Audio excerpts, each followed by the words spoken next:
onky.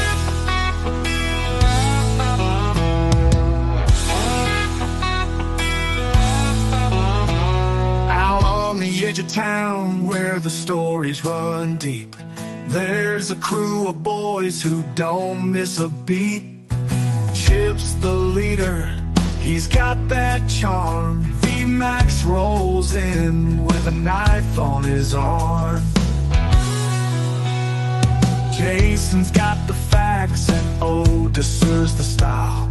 Josh keeps it real with that southern smile. Dave's all about the steel, Eric's got the flair. They're the Knives Templars cutting through the air. 3, 2, 1, 0. You're listening to the Knives Templars. I got a piece off of the wagon that Sam Houston used to take JFK to the moon. Pinto sauce. I like that. Pinto sauce. Pinto sauce. You're tuned in to the Knives Templars podcast. Featuring Jason Fry. Yeah, I've been just been doing what we do. Long time listener, first time caller. Eric T.R.E. Rivers. Holy crap, I built something.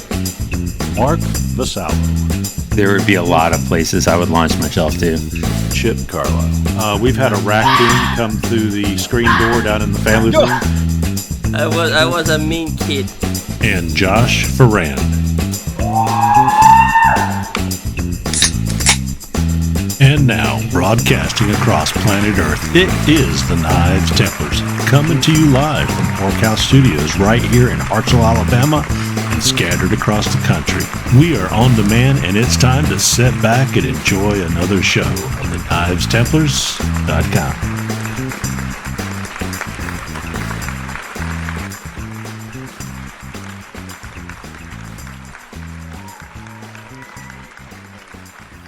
So our friend Chip got in a knife fight, he said. Is that what's going on today? I don't know. It sounds like it. It sounds like death. He does sound like death. He may not have got in a knife fight, but he at least caught a nasty virus, communicable disease, something like that, right? He was talking about laying in bed and fighting his wife to keep her on her side. Do you use a knife for that? Like, is there a special kind of knife that you make for that?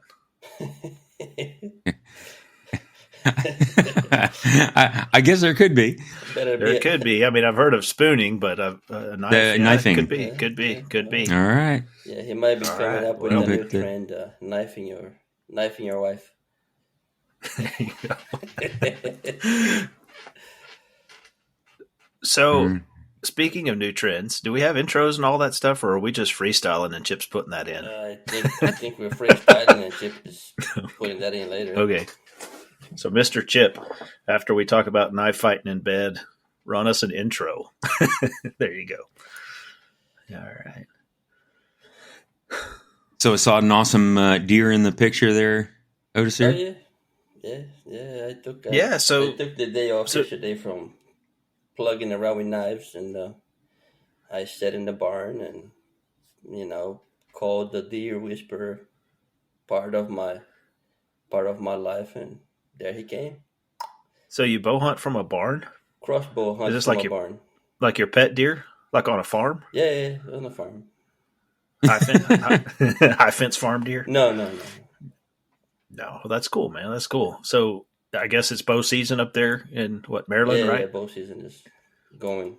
And you can kill as many deer as you can find. Is that what you said before? It depends on the county and the gender. So we have 5 counties. I have to check on the new manual. But last season it was unlimited does on 5 counties, and wow. Up to $3 per state, for the whole state. And when does your season run? Like September to last day of January. Valentine's Day or something? January.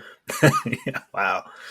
That's amazing because we have lots of deer in Texas, but our archery season doesn't start till the first weekend of October, and then rifle is the first weekend of November. Yeah, the thing is, Maryland is I don't want to use the word infested, but yeah, infested with deer. I mean, if you come to Maryland and you want to go hunting for some deer, the only way you're not going to get a deer if you really don't want it, because they're like everywhere. Right. Montgomery, Howard, Anne Arundel, PG, and Baltimore County. I think those are the 5 counties where we had unlimited doe tags.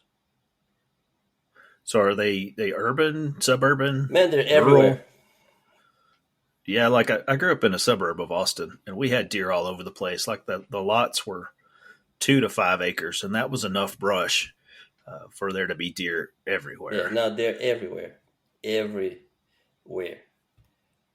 Yeah, it's amazing. When we go up to visit my wife's parents in Colorado, they live in a little town called Buena Vista, and you can tell when there's visitors up there, right? Because I mean, there are mule deer up there, walking right through the yards in the town, which anywhere else in the U.S. would be like the trophy of trophies. Mm-hmm. And so you see in tourist season, you see everybody stopped on the side of the road, and people are out taking pictures, and they're like, my in-laws are looking at them like, we don't see the issue. That was probably me. I did the exact same thing in Colorado Springs like 3 weeks ago.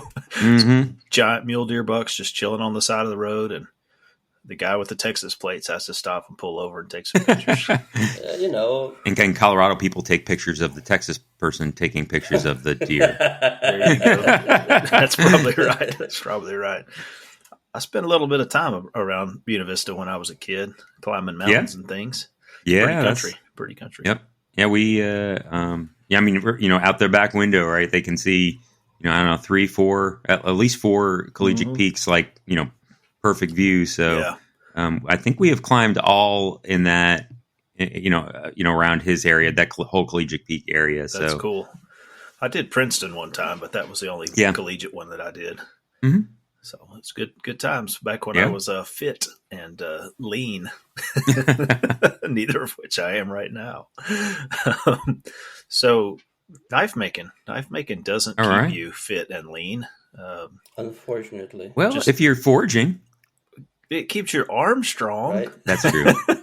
Like that's one of the things I was doing a foraging demo a couple of weeks ago, and there were 3 of us out there, and one of them's really tall, and he has had a bariatric surgery, so he's smaller than he was.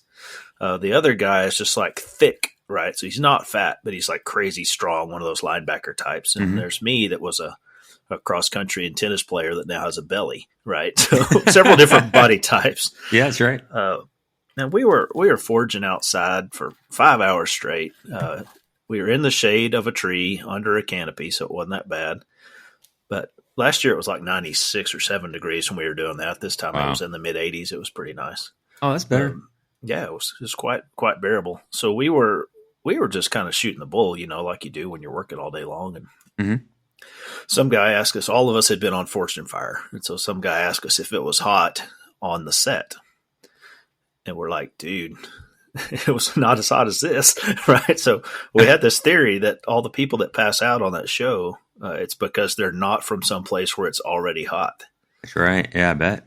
So I don't know. I could imagine a larger guy from Yankee Land might get a little bit warm, might handle the heat a little differently. Right. So what? It has the heat has broken down here. How about y'all? I think the brutal. I mean, it's still humid, but today it's been I think it was in the high 80s, and so I don't think it hit 90. So, which is nice. Wonderful. That's as good as it gets. My boss from Austin was asking me how the weather was, and I said, "Well, this is our one of our 2 nice times a year when it's not blazing hot or freezing cold or the wind isn't blowing 5,000 miles an hour. That's our options in Lubbock, Texas. By the way, went down as well. We were in the 80s today, low 80s. Still on the warmer side for my taste. I like it when it's on the 40s and low 40s. Yeah, I'm a good northeastern, northwestern. I mean, I'm a good north person. I like it cold. I mean, I've gotten used to over the years because I've been stationed, south of the, in the southern states, for maybe 20 years of my career. Okay, so yeah. I'm used to it now. But South Dakota, New Jersey, I've been in a bunch of cooler areas, and I really like the cold weather. Maybe not 65 below. When I was working That's a little much. Yeah, I was a mechanic working on night shift, and it was cold. But when you get to above zero, I'm good.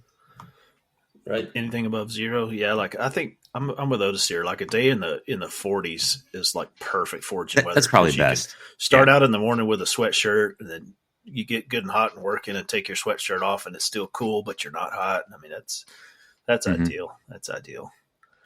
Yeah, man, that's the thing, especially now with the foraging aspect of knife making.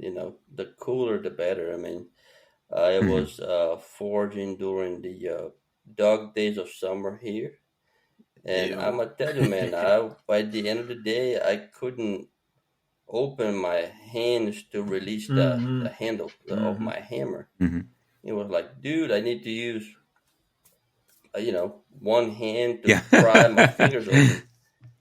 On the other hand, it just wouldn't release. But you know where the weather is nice and cool, Mark? Where is it cool? In Canada. Oh, that's right. It is. It's supposedly cool in Canada. And have you been up there lately? I have, and I think we'll talk a little bit more about it towards the end of the show. But I did do a canoeing trip up there, and did a couple lyrics and wrote some tunes. So, it was a nice trip. Yeah, so our friends Maritime Knife Supply offer great products and service in Canada and all around. Mark likes to travel up there in a variety of interesting ways to get his steel and abrasives and handle material and all kinds of stuff. So that's our friend Lawrence at MaritimeKnifeSupply.com. Not quite as .com as Chip, but .com. Here we can all do a Chip, right? .com. There we go. We don't do it as good. No, we don't. But that's okay. So, hey, before we go, I didn't hear, hopefully Otis here, you had listened to the last episode to hear me giving you props that you were not a mean kid. Oh. I don't know if you listened to it, but I made sure that I made sure we stopped I had to stop the podcast. I halted Chip and said that, hey, I really need to make an announcement, and I made the announcement that Otis here was not a mean kid. And then, really, like he called a hard, like not a 30-second. Yeah. He called a 1 minute timeout. It was, and we pulled all the team to the side and said, "Guys, Otis here is not a mean kid." Like it was really nice. Oh, sorry you missed it, buddy. Much appreciated. Yeah. I've been gone for a while. I mean, life catches up to you, and you have to do things and prioritize. So my apologies. I've been MIA for 2 or 3 episodes now, but tonight I'll tell you, you're doing great, because what I'm saying, so I am making the podcast, but I'm not getting hardly any knife work done. You are not making the podcast, but you're still getting a ton of knife work done with life going on. So you've been putting out a lot of nice work. So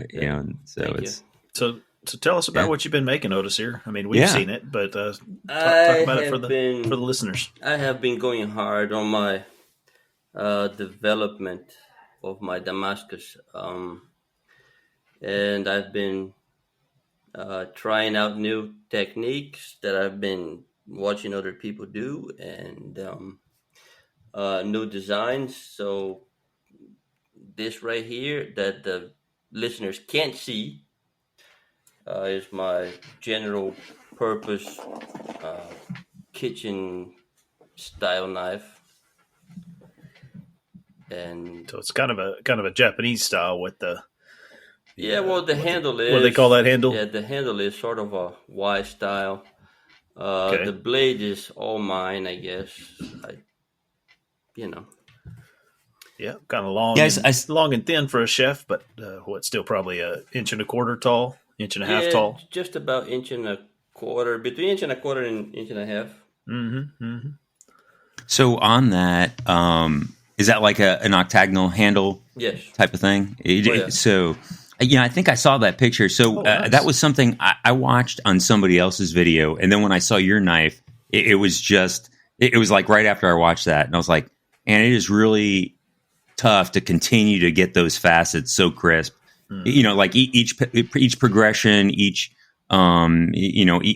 sanding step that you make. I mean, one little rollover, and then you got to get that facet, and then it's got to match the facet on the other side. Yeah. I mean, sometimes it looks simple, but there are so many things that goes into such a simple look. It gets you to the point where you're chasing your own tail.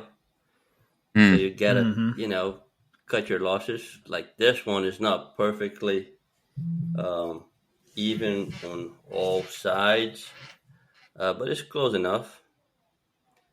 Yeah, it looked pretty close when I was looking at it, but yeah, I'm sure when you're looking at your old stuff, you can definitely see the details. Oh yeah, so I decided to jump into the whole kitchen chef's kind of knife making styles, and see how I do on that arena. I'll try again.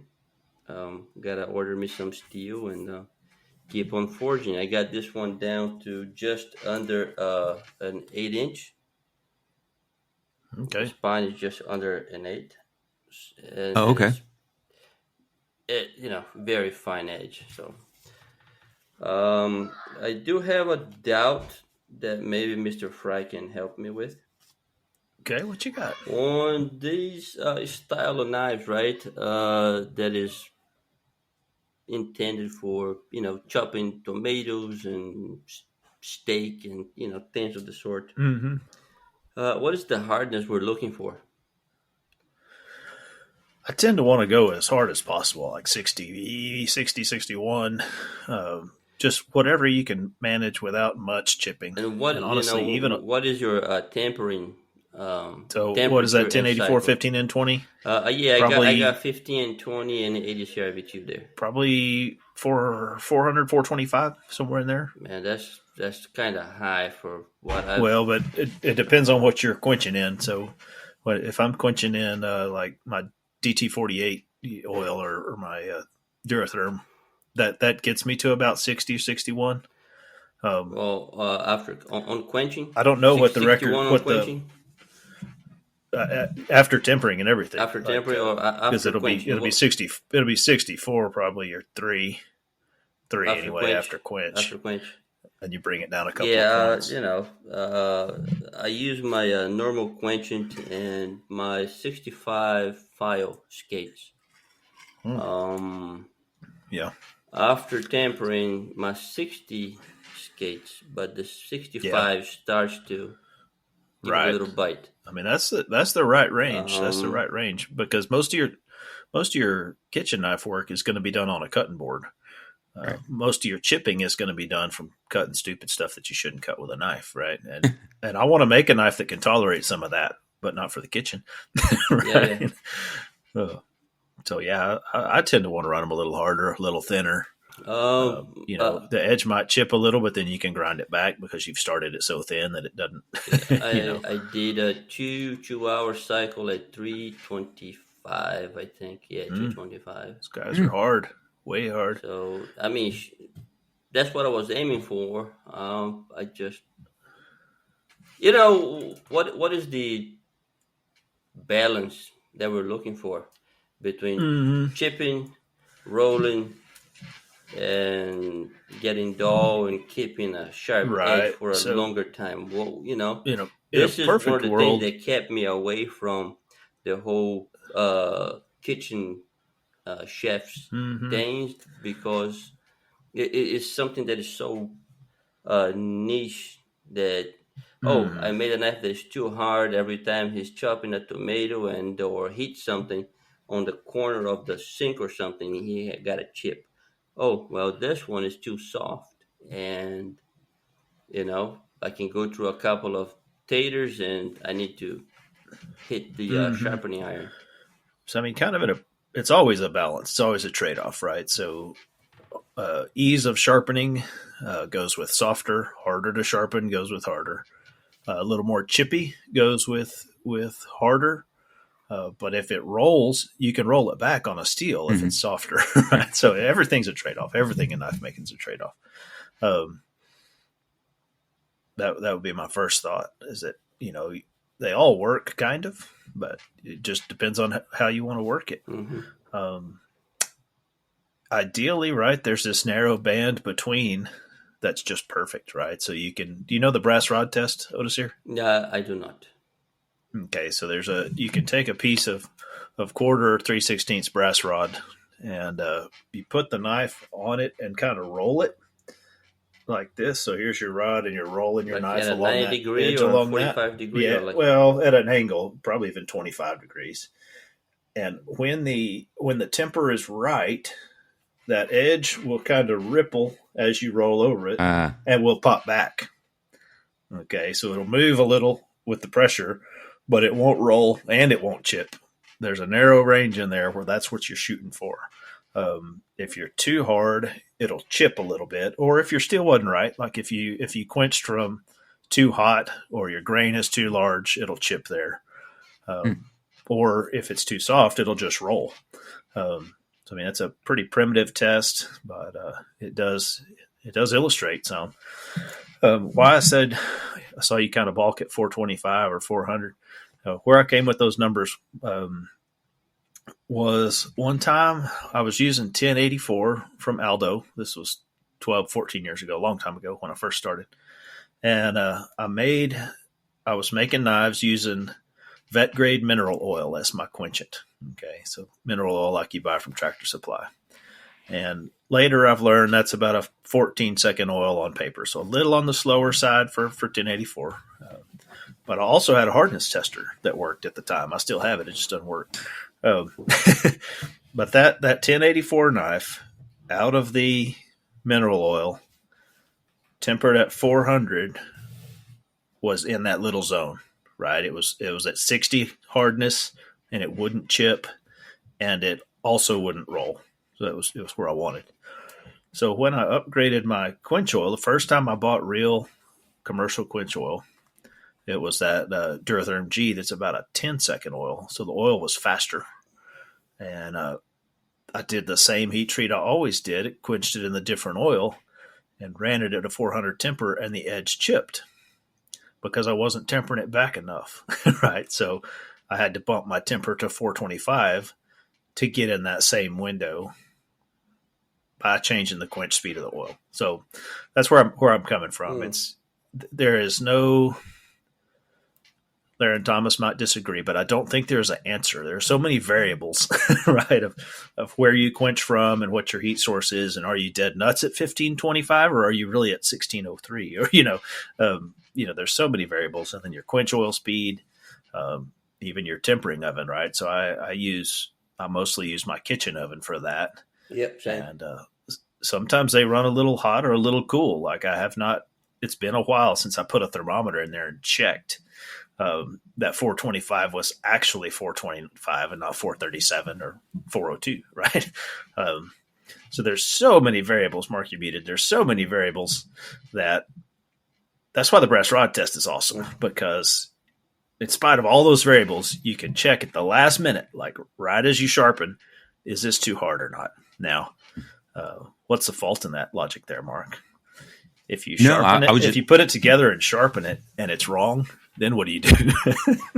Yeah, well, that's right. Once the handle's on, right, you're not going to redo it. But yeah, so if you think you're not quite right, sharpen it and test it before you put the handle on. Well, I mean, what about those that oxidation? Well, that decarb? No. I'm talking about as you're tempering, there's a changing color on the surface of the steel, right? Right. I am aiming for a sort of straw / cardboard kind of color for my steel. Yep. Right. That's the aiming point. Yeah. That's right. As I understand it, if you get towards the bluish, purplish kind of color right there, it's on a softer side. Whereas, if you keep it on And that is true if your knife blade is clean. Like if it's fresh ground and you hadn't touched it, then yeah, it'll turn that nice kind of straw is the classic description, that yellow brown kind of color. And it won't go to blue or it won't go darker when it's right. But if you're like me, about 2/3 of the time, I will temper straight out of the quench, right? And so I will dump it in the oil, and it's at 220 or sometimes even 120 grit. I'll quench it. I will take it and just scrub it off in the sink with dish soap to get some of the oil off so it doesn't smoke up my kitchen, right? But then I'll throw it straight in the oven. And so when they come straight out of the quench and they're dirty and gross and you've kind of halfway cleaned it just to keep your kitchen from smoking up, it will turn whatever the heck color it feels like. I can tell you that. you get some blues and blacks, and you know good and well that you only put it at 400. You know it's right, but it's the contamination on the blade that changes that. Those colors are absolutely accurate when you're just on clean ground steel, though. So it's both. Go ahead, Mark. So I have two things with that. So one, and there's a couple of YouTube makers that I watch that, Kyle Royer, right?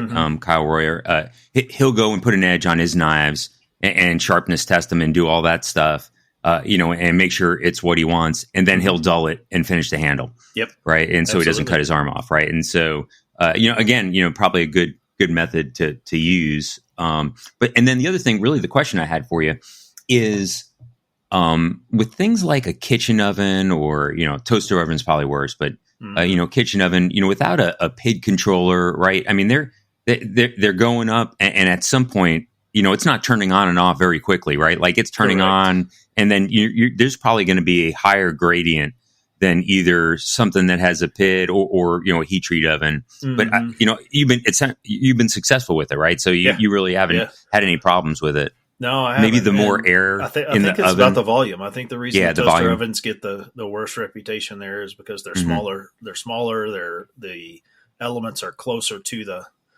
knives, right? I mean, there's elements all around. A toaster oven a regular oven just has one on the bottom and one on the top, and that's it. And you put your knives on the tray, on the rack in the middle, and so you're, 10, 12, 14 inches away from that heat source. I think that's what makes a difference. Also, from a technical standpoint, I agree that you're correct. Like they don't cycle as fast as a PID, in my experience, anyway. At least I don't hear it click on and off quite as much on my house oven as I do in the shop.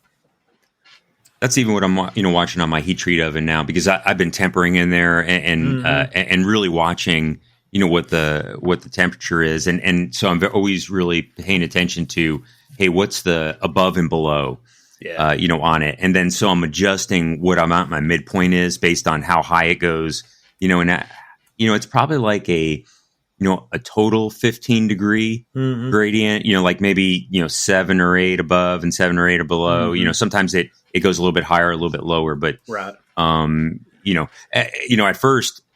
So depending on where you want that, if you want your top number not to be higher than that, then I try to, so I've been going back and forth trying to test different, really dial that in. One thing I've found that makes the variability worse is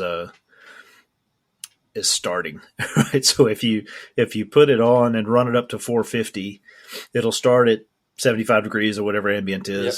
And it'll run up to 457, 459, 462, right. And then it'll settle back down, and then it kind of settles out. So one way to get around that is to go ahead and heat your oven up first.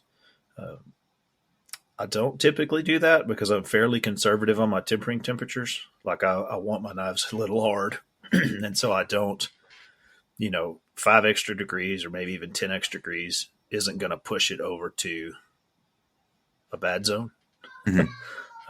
But the other thing I figured out, I had my very first heat treat oven.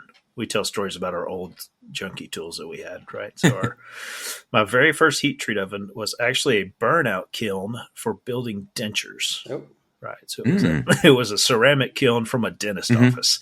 And it had about a 12 by 12 by about 4 inches tall interior.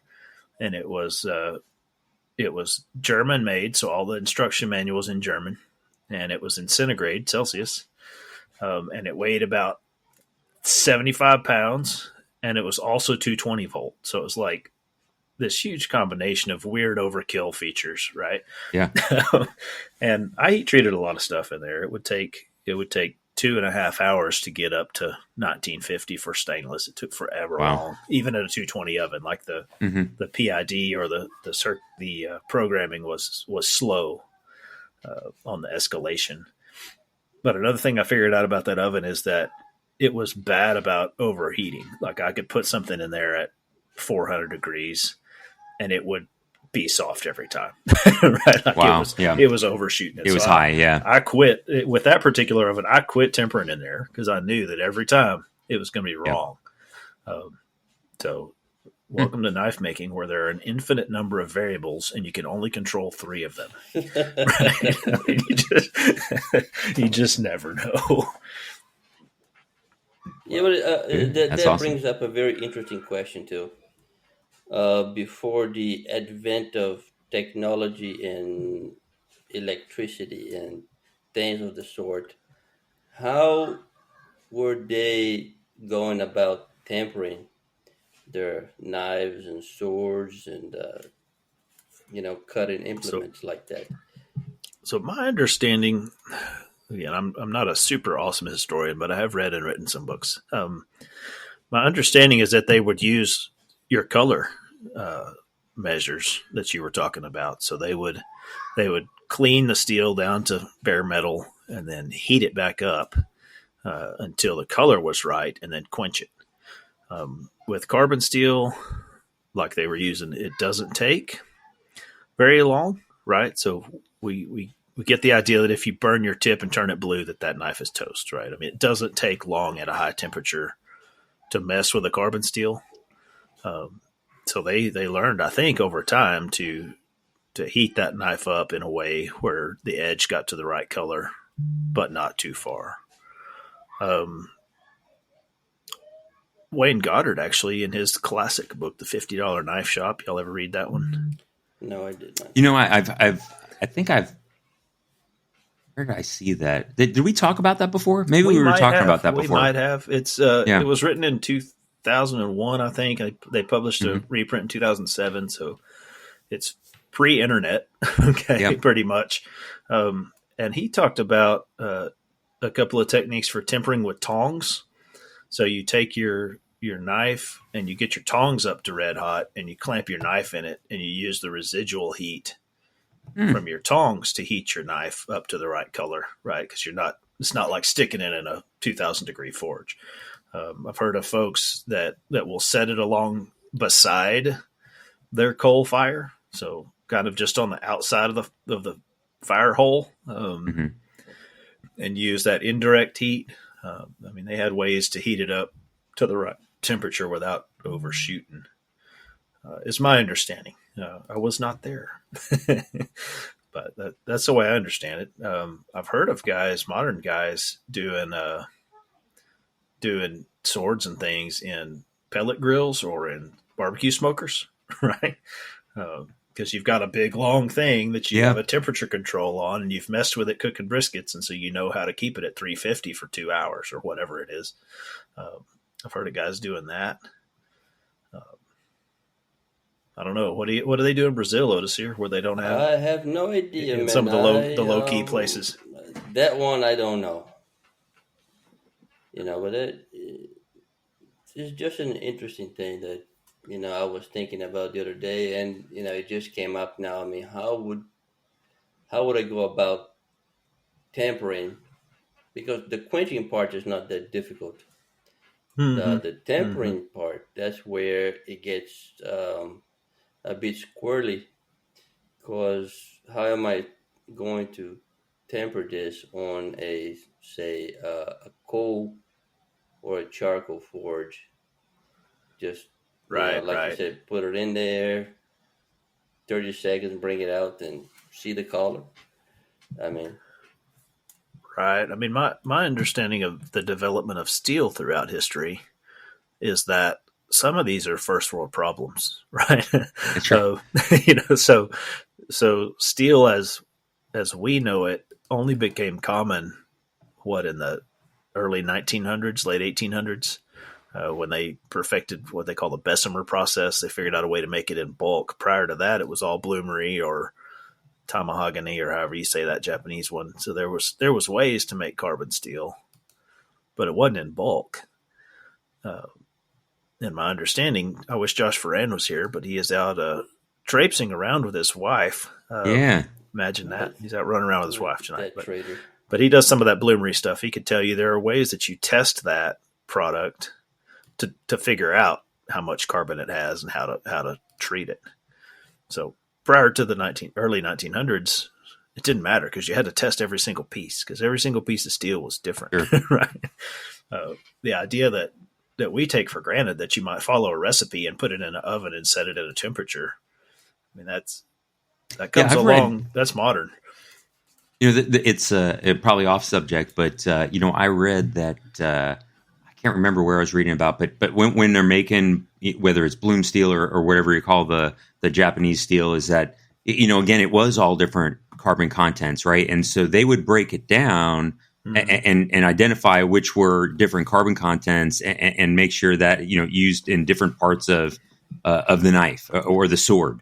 Right. Putting softer, like more carbon in front. I don't know, but they said they use that idea of having different levels of carbon and I guess after you're passed down from generation to generation. They had the technology to take a bloom of steel and figure out, okay, these chunks, these pieces are higher carbon than those pieces, right?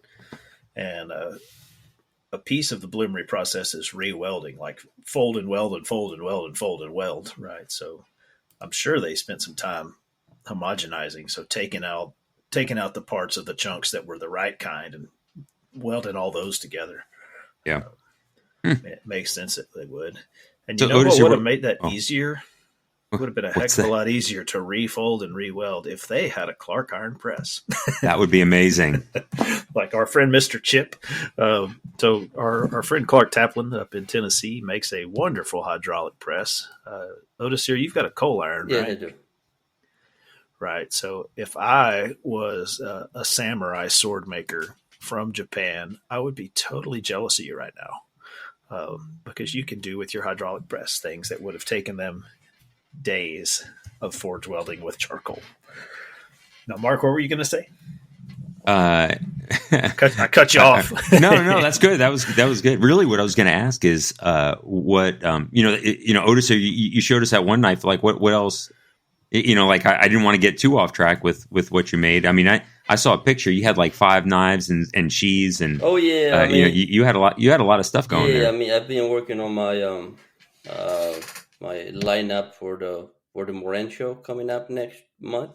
Oh, okay. So I made a whole bunch of Damascus, and I needed to get them all sheathed before the show. So that's where I was working on this. So did you do like one giant forge day and forge out like 10 billets, or did you do them one at a time, or like how do you do a process like that? Yeah. Basically, I forged out I think 2 or 3 billets at one time, and I got 2 knives out of each billet. Mm-hmm. So and then I just sat there and let's go to work and make a knife. Absolutely. So what are you doing for your Damascus? Like, how many layers do you have now on? What do you? I think I found what is this last one? The sweet spot for me is 120 layers. Yeah, that's a good pattern. Yeah, the one that the chef's one that I made, it's 120 layers of just random, and looks good too. I also am developing my own, not my own, right? But I'm following the recipe of my teacher to get the Damascus where the blacks are really black and the 15 and 20 is really silver. The listeners won't be able to see this, but you can see that right there. No, it is. Nice contrast. You do have good contrast. Really high contrast. And now, what'd you say the dark one was? 8670, 80 CRV? 80 I get those two mixed up. What I'm talking about.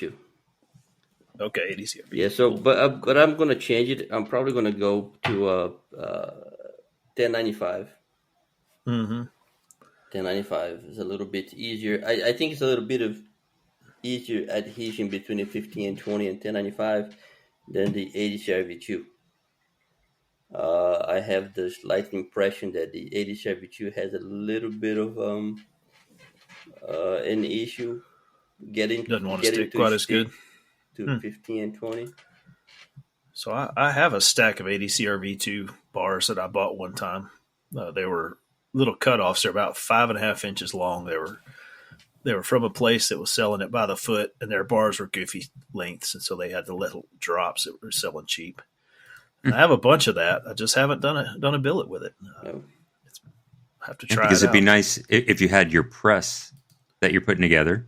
Mm-hmm. Maybe you just hold those for your press once it's together, and then you'll really enjoy it. Yeah, that's one of 11D3 things that are still waiting on my hydraulic press. I don't want to get off on that too much, but I sold a very expensive knife to a customer, and they have been very slow to pay, and so I am very slow to build my hydraulic press.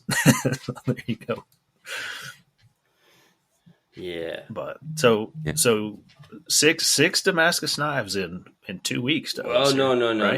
That wasn't 2 weeks. That was longer than that. It's just that.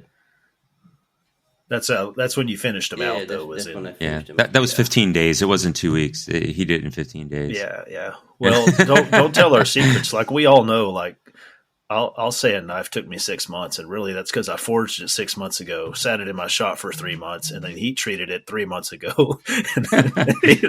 No, I get that angle. But you have been putting in a lot of finish work. Yeah, I mean, and I've been working on my twisted Damascus as well. So that thing alone there was that was an ordeal. I'm not looking forward to do another one.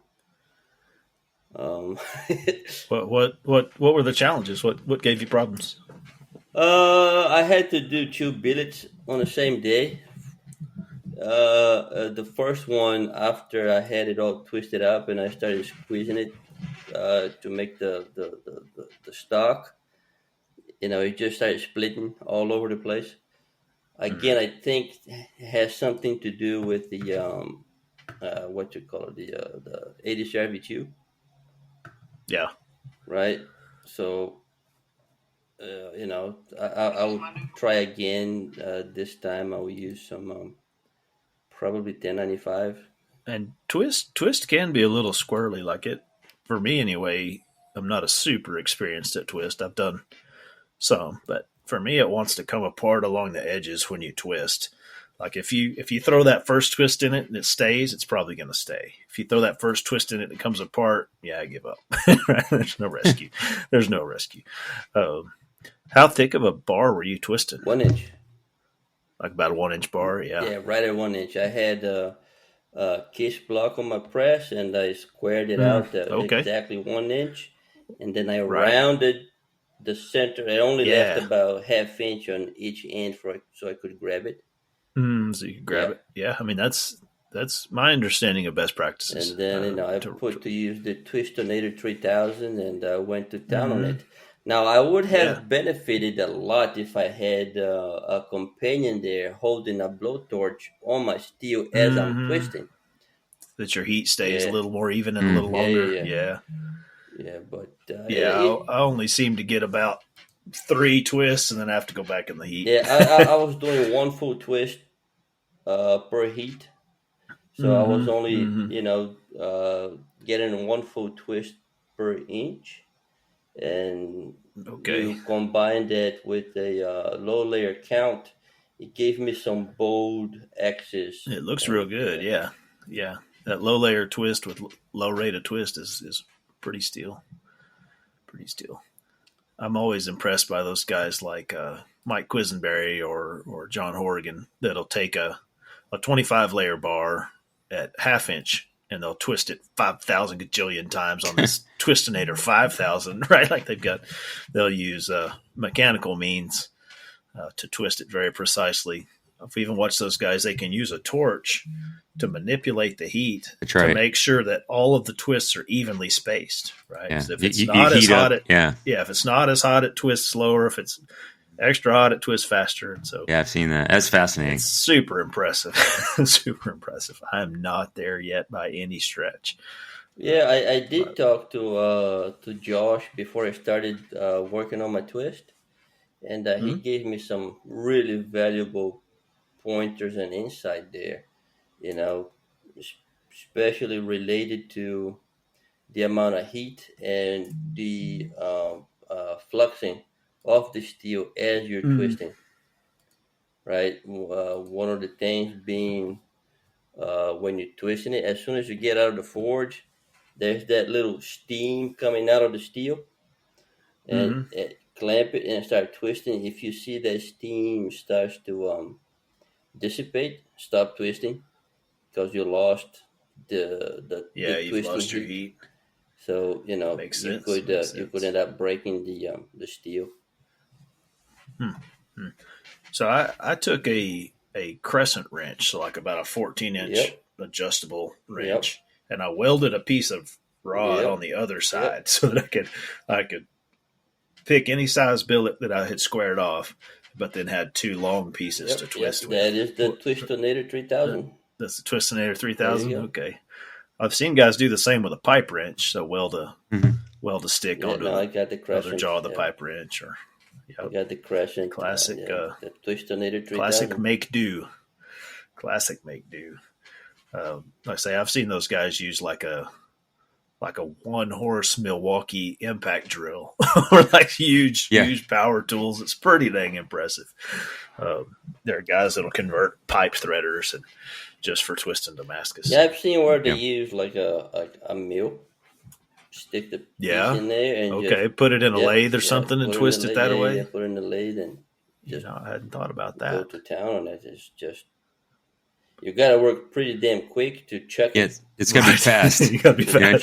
Chuck it up and then get it in there and go. But if you had your jaws ready, that makes some sense. Seems possible. I was thinking like if I get a blowtorch and hold it in one spot just to keep that yellow heat going as I'm twisting, I could probably get it all twisted enough.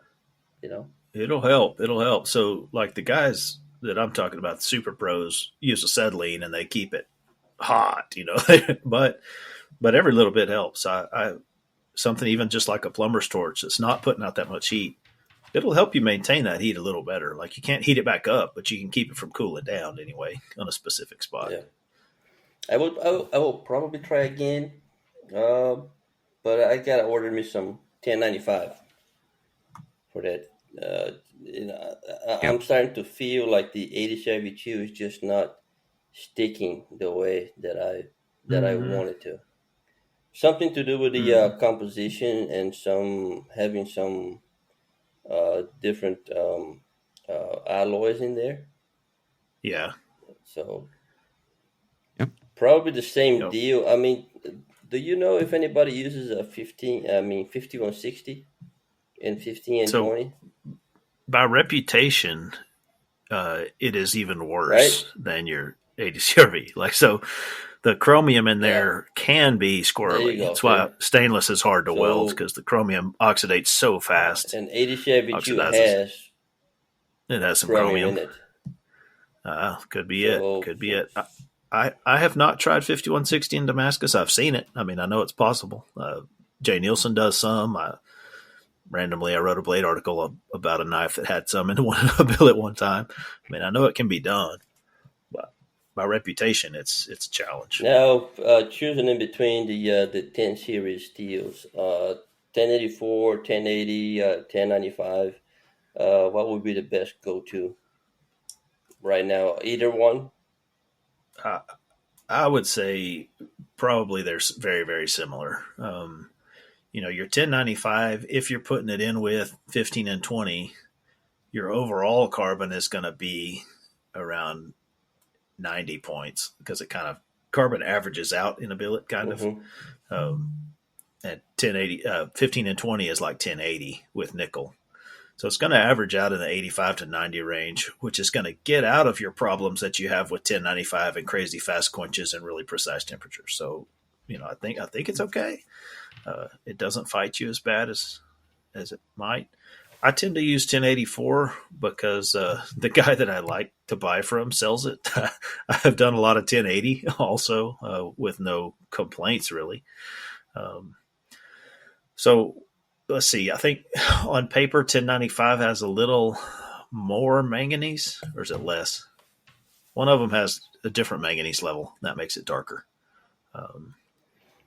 It's the one that doesn't do a hamon, because manganese works against a hamon. So it'd be the 1084 has a little more manganese than the 1095, so it might be a smidgen darker.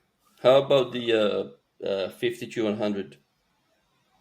Haven't tried it much. It also has a reputation for not wanting to stick. Again, I think it might have some chromium. My limited experience with that is some ball bearings that were presumably that, but really unknown, and they did not like sticking. Talking about ball bearings, they stuck, but they didn't want to. Yeah, talk about the ball bearing thing. I was able to get my first canister done. Oh, cool. After the fifth attempt, I think it was the number 5 or number 6 that finally got to stick. I do not know if I'm going to finish that knife. What happened there was I had a canister that was on the smaller size. I think it was 2 inches wide, but an inch by an inch thick. So after it was forged out and stretched out, I only had a skinny little bar, about an inch wide by some 8 inches long and an 8-inch thick. Okay. So, I was going for something small and slim and whatever. I didn't like the way that bar looked, so I grounded the surface and cut it into 4 pieces and restacked it. And restacked it. That's what I was going to suggest. Right? Yeah. So, what did it look like? It looks all right. The thing is, after I started doing my the ferric on it, I don't know if I did it too much because I was going for some high contrast because the 1084 and the shiny stuff in there for the what is it? It's not chromium. It's nickel. Yeah, there you go.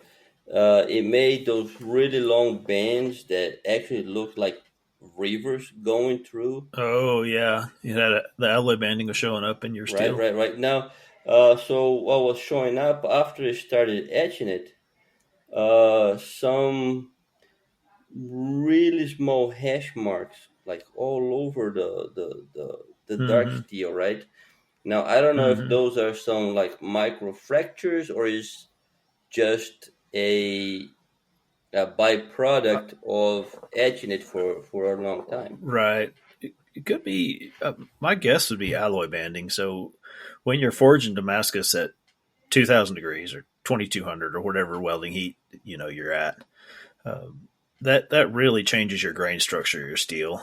And that's why we're taught to normalize, to refine the grain structure prior to quench. But the honest truth is we've messed that steel all up. And so sometimes even when we get it back right, it's got clumps. It's got, again, alloy banding is the word, patterns within the steel. And it's nothing wrong with the steel. It's just what the steel does. Yeah, I don't it does tend to show up for me more when you over etch. Yeah. So when I was, after I etched it a couple of times, okay, cool, looks good.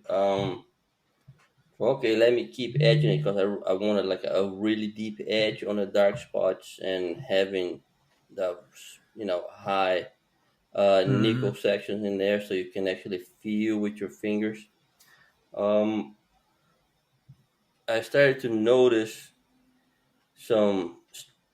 it looks like I would call it like a micro fractures in there. I just don't know if that's the right word for it. And it's not one or two, it's like a whole bunch, like going like in different directions, right? Interesting. So, because alloy banding a lot of time either it's kind of swirly like random Damascus, or else it's kind of linear, like in stripes. I saw a guy brought me a knife the other day to look at, and he told me he had left it in the ferric by accident for like 36 hours or something crazy. And it had these, it almost looked like wood grain, like super deep linear lines above his hamon. Below the hamon, it was nice and gray and everything was right. But the soft steel above, again, the alloy banding had really, really etched deeply and strange. Yeah, I've seen that before. But this thing was, so I set it aside. I said, okay, let me do some asking and see what I can find out about what's going on before I decide to go ahead and finish the piece, or just hang it on the wall and say, okay, better luck next time. Slap a handle on it and skin one of those 26 deer with it. Yeah, we'll see. That's what all of my junkers end up. I was shooting a little video today, and of course I had to open a box with a knife, and so I grabbed one of mine. I've seen that. Somebody was giving me crap about it. They're like, "Yo, you're just promoting your knife," and they didn't understand that was my 50th knife from 14 years ago that my kids left in the yard and rusted to bits. So then I refinished it and put a G10 handle on there. Like, that's the cheapest, oldest knife I have, but man, it sure cuts. But anyway, all that to say, don't ever throw a knife away, Otis here. If you think you got the hardness right, keep it. Cut up some stuff with it. Yeah, the thing is, I would still have to go ahead and make me a guard or a some kind of a bolster, and then make a handle for it. So I mean, thinking about it. Yep. So I'll do this. I will take some. I'll bring it home on Sunday. I'll take my macro lens. I'll take some real close shots, and then I will forward it to you. Yeah, and then you see what you can. Or go Kyle Royer on it. Like, if you think it's iffy, whack the crap out of it on some stuff and see what happens. Yeah, but the thing is like only this long. I mean, that's true. What can I whack with this thing? It's hard to get leverage. You'd have to baton or something. Right. Yeah. So, yeah. But hey man, living and learning. Okay. Yeah. Speaking of a wacky way to do things, have y'all met those guys at Pop's Knife Supply? So Dirk and Joey and Alan, they've been friends of mine, honestly, for 10 years at least. They're goofy fellas, but man, they turn out some great knife making supplies at a great product, following the legacy of their mentor, James Poplin, who was also a wonderful man. His wonderful wife, Kay. Anyway, popsknifesupplies.com or Pop's Knife-Supply or something, right? Isn't there another one? Yeah, I think it comes up either way. It does. I have so many friends in this industry that I try to order from everybody to make sure that everybody gets a little bit thrown their way. But I will say that I order most of my belts from Pops. Those are good fellas, in spite of their quirky ways. No, they're good guys all the time. So Otis here was talking about ADCR-V2. That made me think of segueing over to my knife project, my most recent one. So I have never used ADCR-V2 until last week. So I got a great price 6 months ago, a year ago, on a sheet of ADCR-V2 1/8. So it was like a 6-inch by 36, a big small sheet piece of ADCR-V. And the price was so ridiculous that I just bought it, and I knew I would get some water jet stuff done. And we talked last episode and maybe the one before that about my laser project. I went and got some blades laser cut. So since that last episode, I actually have finished out a round of those in ADCR-V.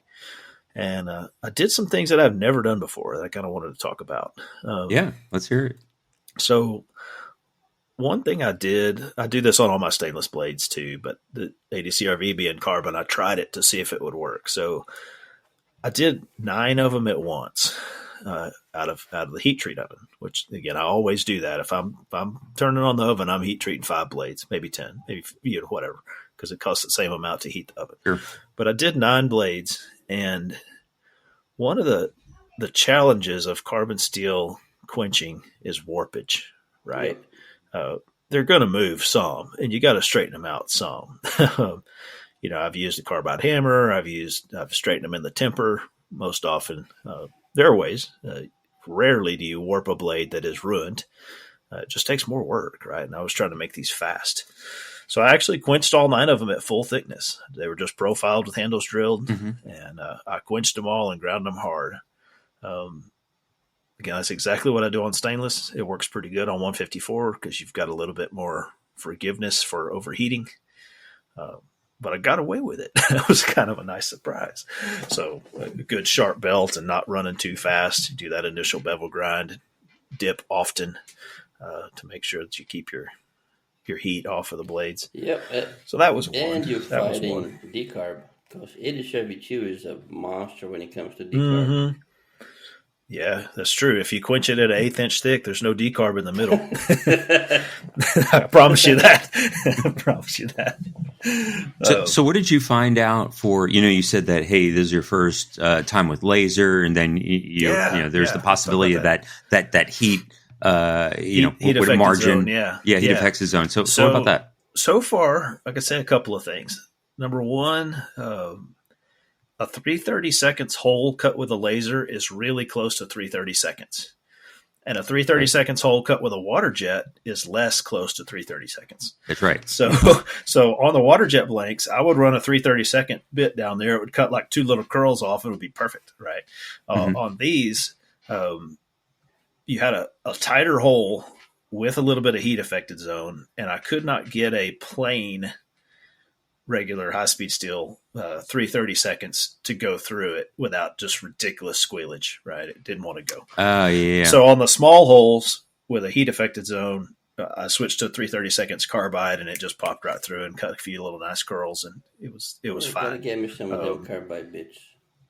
But what's interesting about that, what I tried next was my lanyard holes. I usually cut 3/16, and again, I have them drilled. I have them spotted as a 3/32 hole. And so I had the same exact 3/32 semi-hardened hole, but I was running it with a 3/16 high-speed steel, and it would cut right through it. There was just so little contact on that 3/32 that it had to have carbide. But with the bigger bit, it was able to cut normally, honestly. So that was a nice surprise. I was prepared in my mind to have to use carbide end mills and get kind of fancy if it was. What about have you ever used when it's that close, like a reamer? Like a reamer bit or something that. I have one that I bought one time when somebody asked me that question. I was like, I should try that. And it's been in my drawer for like 9 years. Yeah. It's been in there forever. I've never used it. Never got it out of the package. So I do have a 3/32 carbide reamer. Couldn't tell you what it does. Might be good to give a shot. Mm-hmm. It probably would do that. That's, again, like you say, that's its day job. So that was one thing about the heat affected zone. Mm-hmm. Another thing I did was I took about 2 passes at 120 grit off of the cutting edge, right? Mm-hmm. So I don't know how much it was. I wasn't running real fast or anything, and I did it before I did all the rest of the grinding, so it was at full thickness. But just a couple of quick bumps to pull off a little bit of that steel off the edge. I can't tell you if that made a difference or not. I did it just in case. I didn't go nuts because of the way the drilling went. I could tell from the drilling that my heat zone wasn't very thick. I did not, when I hardened them and everything, was not able to tell any difference. Okay, so there was no place where I could tell, oh gosh, that part's different than the other part of the edge. Yeah. So it all looked uniform. So I think that's great news. I think with lasers coming on more and more, and the prices coming down, that's really going to be the way a lot of folks start moving. And my limited research so far has said that the size of the heat zone is impacted by the cut rate of the laser. And I don't know whether faster or slower is better or worse. I don't know, but it just said that depending on the settings, the parameters they use on the laser cutter, it can be a variable that impacts how much heat zone there is. So when you talk about the heat zone, is that area affected right outside the cut? Correct. So they're using laser power heat to cut the blades instead of using water and sand like a water jet. But it's like using a tiny cutting torch, sort of. Would you be able to do some normalizing? Would that help? So that's another thing they say. They suggested that if you normalize it, whether you go up to 1600 and do a true normalize, or even if you do like a subcritical anneal and just drop it in at 1200 or 1300 and let it sit a while, that'll be enough to soften it to drill for sure. And it'll return your steel closer to its original. That was plan D. F. I don't know. That was on the list of things to try if it didn't work. But honestly, it worked so good after, like I say, my second drill bit worked. So I just quit messing with it. That's great. It was great. So then I did something else that I think is worth sharing. So we talk on here a lot. Otis here just talked about, well, no, I forged 3 billets and made 6 knives. I just said, I heat treated 9 because I had the oven hot, right? That concept of maximizing your tool time and minimizing your tool changes, I really worked hard this batch to apply that to the whole entire process.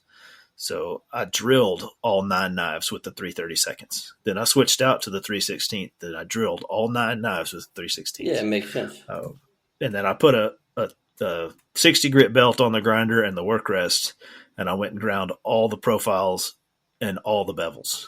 And then I switched it over to a 120 and turned it down and ground all the bevels again. Right? It's a good practice there, just to keep it on a good progression.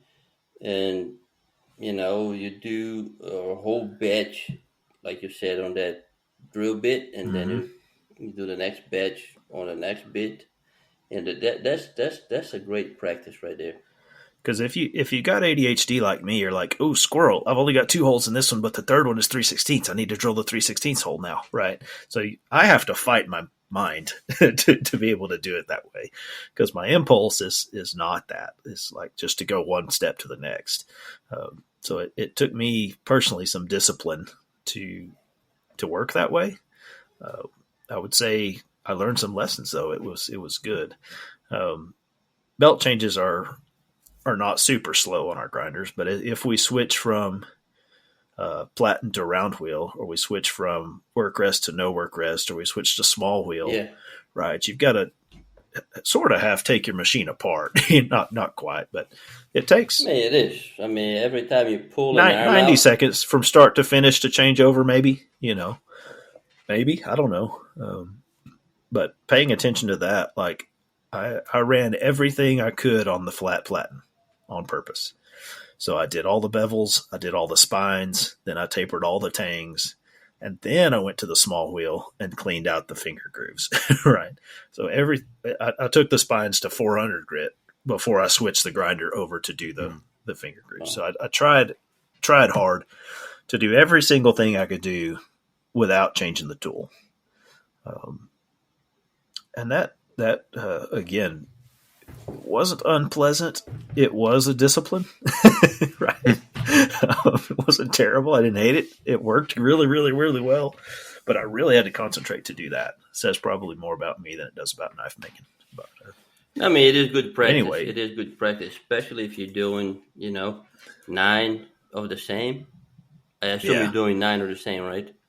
No, actually, there were 9, all ADCRV, all laser cut blanks, but there were 4 designs, 2 each, and then one of them had 3. So really, they were all different, sort of. I didn't have more than 2 of the same one, but they were all still very similar. Yeah, but I mean, you have basically the same drill sizes throughout. Yeah, the same steps of the process, right? You still grind it with the same belt, even though the knives themselves are different. Basically 9 of the same process, right? So then, after I had ground them all, again, my stated goal was to finish as many as I could in a weekend. Like my previous record is about 6, which is a lot. But I was trying to crank some product for this show coming up next weekend. And so the next thing I did, because you don't want to cut corners on quality, right? You want to make it faster without screwing it up worse or making it cutting corners on quality. So what I ended up doing was, I have a Wilmot grinder. We talk a lot about Broadbeck. We talk a lot about Ameribraid. Everybody's got a grinder, and most people's grinders can give you a plunge attachment. I have one for my Wilmot. It's like a little 1/2-inch wheel at the end of a ramped platen. And I use that to cut the plunges. Well, it's pretty easy to cut eyeball even plunges if you've got a machine cutting the radius even for you, right? Mm-hmm. Because one of your challenges on the plunges is how far back do they go? But the other challenge is what shape are they? And they've got to be the same shape. Mm-hmm. Well, this jig or this attachment takes care of the shape of the curve so that you don't have to worry about that part. Right? You can cut a round plunge the same every time. So that was a way to get good even plunges, even though they're eyeball even. They're also even on the symmetry. That makes sense. Yep. I could get them there. I could get them there by hand eventually, but I promise you it was 10 times faster doing it off the attachment that way. Yeah, I don't think I've seen one of those platens before. That's yeah. I know. So what? Go ahead. Okay. So explain that again. And so this is different than a waterfall platen? It's similar. It's the same function. Function. So the Wilmot one was the OG of that design, kind of like I talked about Travis Wirt's surface grinder being the original. Yeah. Wilmot was the original manufactured waterfall platen type thing, and that was a John Horrigan design, and they worked together and made that. And what it is, it's like a 1/2-inch small wheel. Mm-hmm. Okay, and if you think about a small wheel, the belt comes in at maybe a 60-degree angle and goes around that wheel above and below. That's right. So then they built a platen that follows the angle of the belt on the top side. So yeah, that's similar to the Ameribraid. Okay, the Ameribraid version is not surprised. Similar. Not surprised. So it's basically like an angled flat platen with a 1/2-inch small wheel at the end. And so you can use the small wheel, put your blade on the flat, and use a small wheel to just cut your plunge. Because you're not cutting as much off the flat as you are off of the wheel, right? Mm-hmm. So you cut your plunges that way. Well, then I tried something else crazy. So I do my plunges that way a lot, especially on big knives. If I'm doing a big Bowie knife or something, I'll do that, and I'll take the plunges to 600 on the machine, right? So that I don't have to hand sand that plunge at all. Nice, yeah, that's good. It's a great use of time and of the tool. That's why it exists. But then I turn the belt's direction around. Okay, so instead of coming down the platen and going around and under the small wheel, it's coming over the small wheel and up the platen, right? It's running in reverse. Okay. When you do that, you can actually grind the flats without grinding the plunge very much, right? You still have the same angle, and if you bump it, you bump into your plunge with your accurate curve, and so it doesn't screw it up. Yeah. Right, but you can grind kind of vertically on your platen, and you can get out all your 120 scratches that way. Now, it is not super amazing, awesome, fast. It takes some time, right? Yeah. It's not like you just, let me put on a 220 belt and bzz, bzz, and it's done. No, it takes, 10 minutes aside probably of checking and grinding and checking and grinding, just like you would hand sand, except that it's off the machine. And so these particular ADCRV knives, I took to 220 off the machine with straight grind marks. So there's no vertical grind marks. They're all linear. Okay, so that is not good enough to stop in my mind most of the time. If I'm hand sanding a blade, I'm going to 400 minimum, sometimes 6, sometimes 8, rarely 12, but just depends on what I'm doing. I'll just hear what finish do you hand sand stop at? 6. 5,000 grit? 600. Yeah. 4 to 6 to 8 is kind of the industry standard there. I found that if you go anything over 6, it's sort of you start to make it look a bit shiny. Yep. And the shinier it gets, you start to lose that satin finish that we're looking for. And I mean, you can always dial it back with some Scotch Brite pads. I use the gray ones. Mm-hmm. But I haven't felt the need to go over 6. Right. I can't tell you My one teacher weird recommends experience. 5. So One weird experience I had was that, at least using Rhino Wet, the paper I like, 5160 at 400 will take fingerprints and rust, and 5160 at 600 will not take fingerprints and rust. No changes at all. Just the coarseness of that grit makes it handle it different. So, I didn't realize that until I rusted one. Yeah, I mean, if you think about it, the coarsest, the coarser, the more coarse, the coarser the grit, the more surface, I guess, it leaves on that's the exactly surface right. of the steel.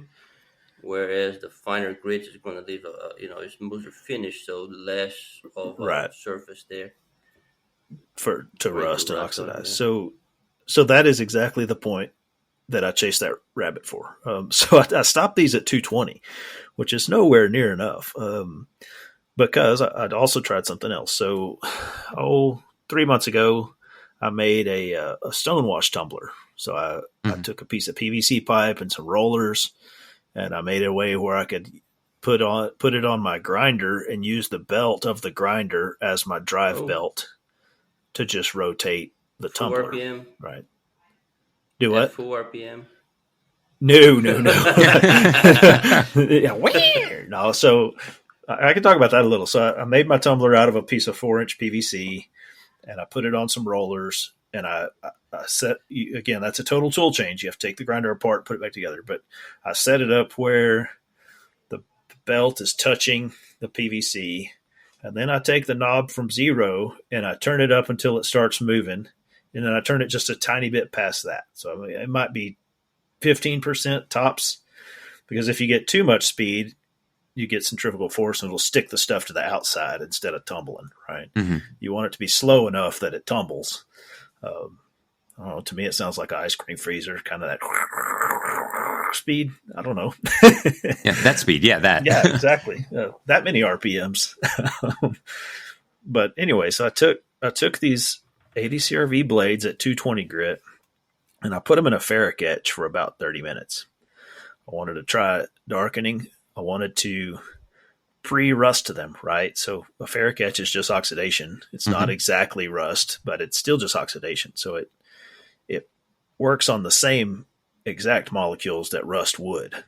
So I kind of pre-rusted them with the ferric, and then I took them out of there and put them in my stonewash tumbler, and tumbled them about an hour to get a nice dark stonewash finish. And I had only done that on one blade before, but I did 9 at once, and again, marginal success. I was kind of happy with it.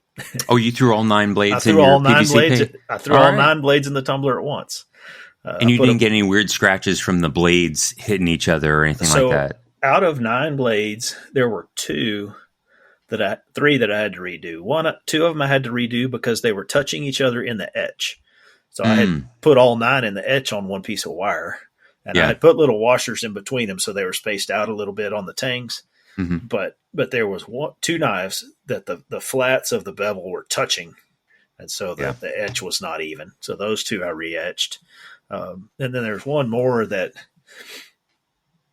came out a little uneven after everything. So after I got the handle on and everything, it's not quite right. So I'm going to redo it a little bit too.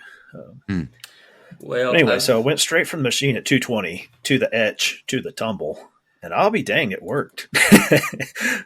Those blades came out clean and tight and good, and the quality is there. That's what I was worried about. I didn't want it to look like I just half-assed some knives, right? Like they got to be right, and it worked. Otis, what were you going to say? I would say, I thought about doing this before. It's just that I did once and it didn't turn out like I was looking for. So I just I left it alone and said, that ain't for me. I'm going for a different route. But what is the I understand the aesthetics of the stonewash. I it looks really nice. It's pretty and everything. But what would be the another benefit of doing a stone wash on a knife? So to me, three advantages. One would be it's fast for the maker, right? I was trying to find a way to make a quality finish that wasn't hand sanding that took forever. Two would be on a steel like ADCRV or some of the others. 1095 would be a good example. They will rust. They will absolutely rust. So if you etch and stone wash, that's again sort of like pre-rusting them. It makes them more resistant to staining and funk later. And then the third one would be that they're already all scratched, right? So if you have a 600 hand sanded hunter and your wife picks the wrong Scotch-Brite and washes it in the kitchen or something, it's going to be all jacked and you'll be grumpy. Ask me how I know. But if you've got a stonewash finish, that the whole concept is random scratches, you can random scratch it some more and it doesn't screw anything up, right? So I like it for a user knife that, you're not trying to keep it pretty, you're trying to make it functional. So you make it clean and smooth, but you also make it pre-rusted and you also make it easy to refinish if you mess it up. So that would be the advantages to me. Okay. Yeah, I can see that. Yeah, I have I have my wheels for my tumbler that I have just not affixed and finished that process. Bought some of those little, small rubber reels on the at the bins at Harbor Freight, and I have my tube, and and I have a board that I'm going to fix it all to. Just I need to put it all together. Haven't got there yet, but so anything, nothing really challenging or out of the normal to put that together that you found, or is it? I don't know. I freestyle build stuff. I built a power hammer. I'm going to build a press. I mean, for better or worse, I kind of have an engineering mind a little bit, and I will throw something together that will work. And I also am smart enough to know not to recommend that you do it that way. Is that fair? Is that fair? It works, but I make not as I do, huh? No guarantees. Definitely no plans. So mine, what I built mine around was my kid. You remember fidget spinners? Yeah. So my kid, when he was young, was like, "I want to make some fidget spinners, Dad." So we got on eBay and found the size of bearings, and we bought like 100 pack of them. So I had like 100. I don't remember what they are, like 13 millimeter bearings, like this goofy size. But I had also bought a Forstner bit for that size, exactly goofy. So we were making fidget spinners one time.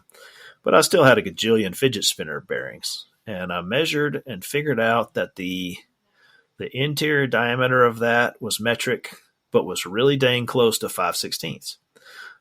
Just a tiny bit over 5/16. So I bought a piece of 5/16 rod off of Amazon, and I just put some little spot welds on it. Like I didn't even use collars. I just stuck the bearings on and just went bzz, so that there was a fat spot on the bar. And it just put a row of bearings on my two rods.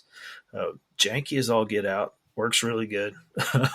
I did take time to build the brackets that are holding that up on the mill so that my measurements and dimensions were right and everything was straight.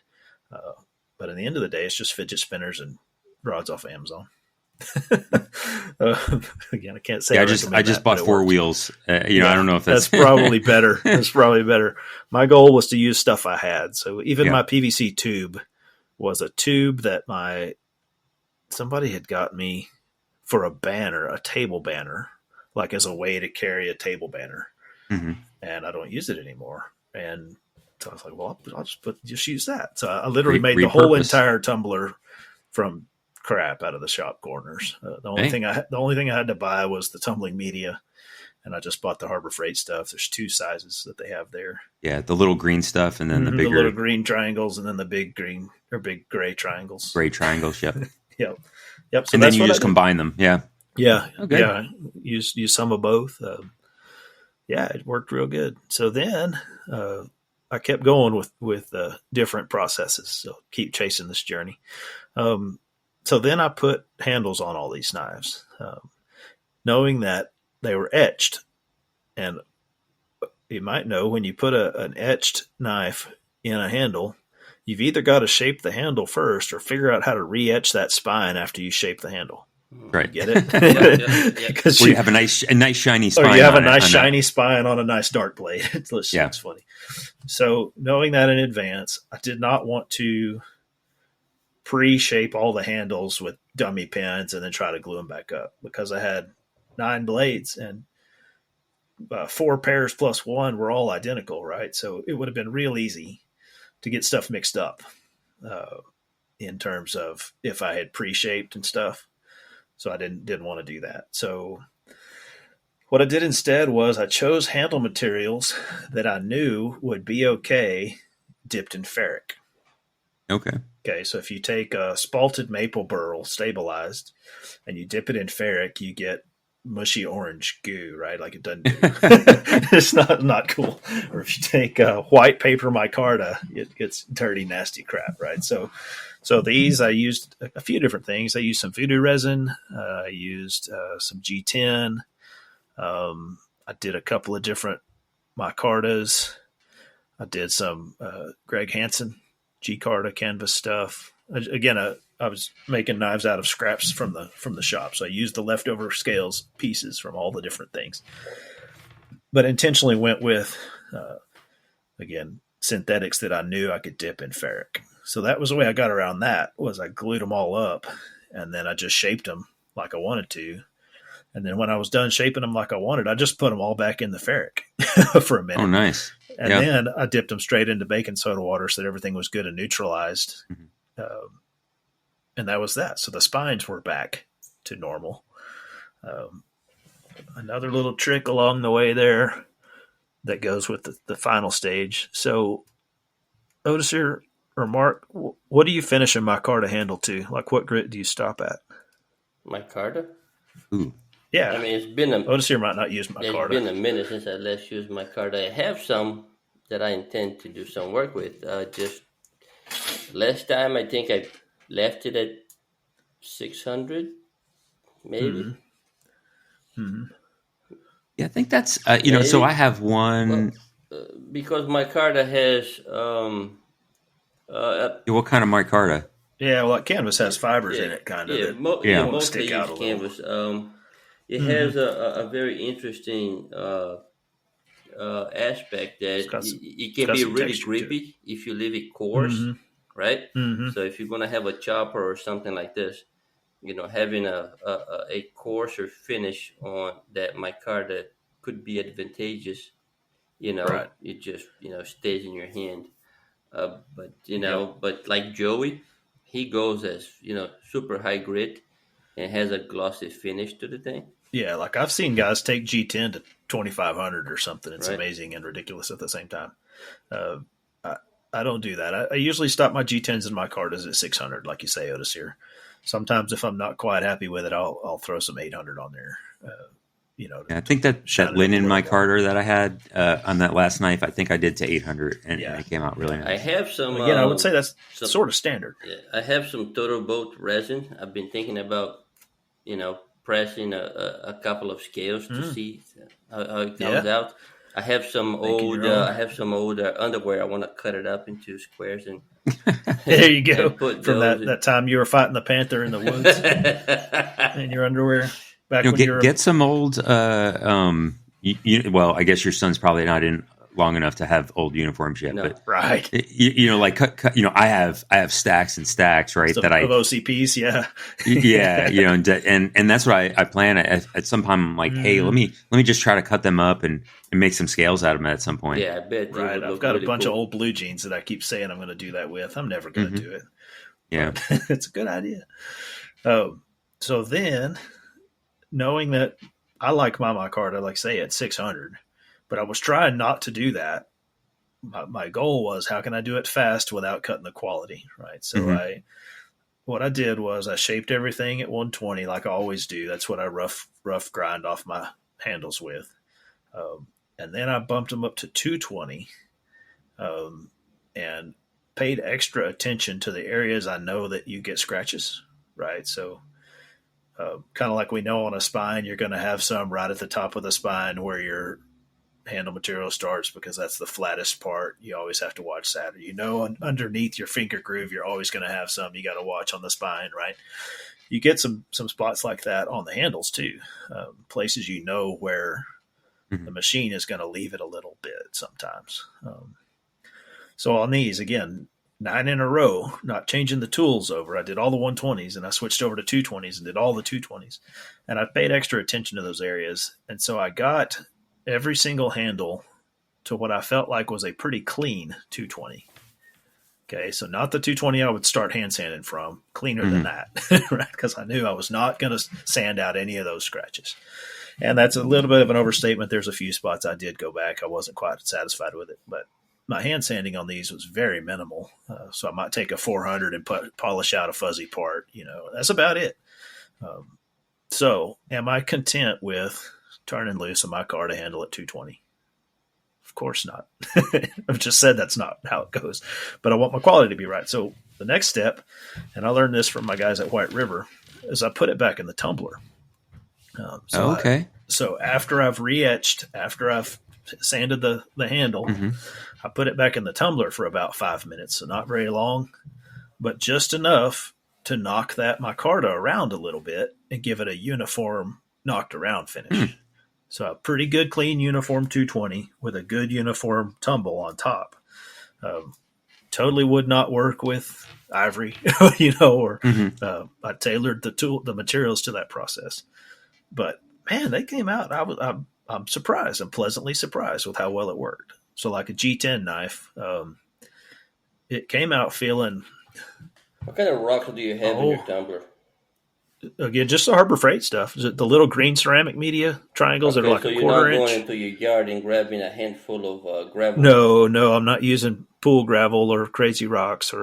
Again, I'm using tumbling media. And in that particular stage, I didn't want to do it very long. I also didn't really know what was going to happen, so I just put it in there and run it about 30 seconds to see if it's not screwing something up, and it didn't. So then I left them in there. But I tumbled 8 of them at once. Again, because I'm looking for the uniformity, kind of. So I didn't even do it one knife at a time. I changed the machine over and put them all in there. And so the handles come out a little grippy with a little bit of texture, but it is not like leaving it at 120. Like there's no lines either. Yeah, it was kind of cool. I was happy with it. So that was the end of that long story. But by making myself focus and challenging myself on ways to get high quality without as much handwork, let's say I ended up with 9. One of them I have to retumble, but that is my all-time record. I mean, I've been doing this 15 years, and I have never made 9 knives in a weekend. So I heat treated Friday night, and by Sunday at 4:00, I had 9 of them there sitting there. Man. I still need to etch and logo and sharpen, but still. Hey, Jason, the machine. It's a good weekend. Yeah, my Knifeinator 3000 was definitely cranked up. Man, that's awesome. Anyway, it was cool. So those are going to a show in Bastrop, Texas this coming weekend. For those of our listeners from Texas, it's the Lost Pines Knife Show at Bastrop, I think Civic Center, Convention Center, County Fair Center, some venue like that. They have had that show now. I think this is the 4th year. They've been doing it a while. Okay. Nice. It's a good enough show to draw from all around. I think they have 50 or 60 makers. Like it's a pretty solid show. So still having a few big knives, complicated knives, 100-hour knives from previous shows. I spent some time making some price point stuff, and we will see. I think as we talked on the last show, the economy is what it is. Knife sales are what they are, maybe slightly sketchy. So trying a tactic of hitting some price point stuff. So yeah, man, yeah, things are definitely funny nowadays. So they are definitely. But it's still funny. Probably good to have that nice, glossy or fancy knife on the table to have somebody's like, hey, let's go look at that. But then you look down, so it's like, they may stop for this $5,000 Impossible thing. That's right. They might buy the $300 one that I just made. Absolutely, right. That's the goal. Actually, that's the point. That's the hope. Because Mama needs new shoes. No, because my hydraulic press won't build itself. Right. But Well, so what else? What else have you been working on, Mark? Otis here and I talked about ours. Yeah, so working on anything? A little bit, right? So, really preventing that was since the last podcast, I had a American Public Works Association convention in Atlanta. So I was at that it was supposed to be, I left on Saturday, and then it was supposed to be I was going to travel back the following Thursday. All kinds of stuff from all facets of public works, agencies and briefings and a floor show, and really always a great convention that they have. And since it was in Atlanta, it was nice, right? Like I could bring more folks from my it's close in my department. Yeah. So we were able to have a big group of folks that went up to experience it. So, but unfortunately, it was Tuesday, and I was looking at the weather, and then I see this hurricane is coming up into the Gulf, and then so pretty much I'm in charge of the I'm in charge of the contractor. That if we do have we have contracts with big debris monitoring contracts and debris cleaning contracts, and I have my sanitation folks. So pretty much, I have a huge part in disaster cleanup. So I got home that day and on Tuesday and said, hey, I got to just leave. So I was scaring for a flight back and was able to get the last seat on a flight that day, or it was going to be at least 24 hours later. So Ubered out, flew out, got back here. And so I got back from that. And luckily for us, it was, really hit, west of us and really less than more normally a normal thunderstorm. So that worked out, for us. Yeah. Yeah. And then, the following weekend, I was like, was all excited that I was going to have some time to spend on knives. And, my son had been trying to get another computer together. So he has this big, it's the monster gaming computer with every, top end, graphics card, CPU, RGB fans and CPU coolers and everything. So he has that one with this huge curved monitor that's at the house, but he lives in the dorm now. Right. And so, we told him he could not bring that to the dorm. And so, one, I don't know if the monitor would make it. I mean, it's a big monitor. It's huge, yeah. And so he said, well, what about if I take my old computer? Like he had a version before this that we built, but it was, older components. So he bought a new, motherboard and new CPU and had the old graphics card and some memory. Okay. So he bought a bunch of stuff. And so we took the case and put all that stuff together last weekend, right? And so that took last weekend and finished that up. So, but that was a good one. A lot of times you turn it on and whether it's a fan that's not working or something's not connected right or whatever it is, but everything worked first shot. So hey, cool. That was good. So he's real happy with that. And then again, I ran into this week of back to work. So just before the podcast. So here's what I got done on KnifeWell is that I had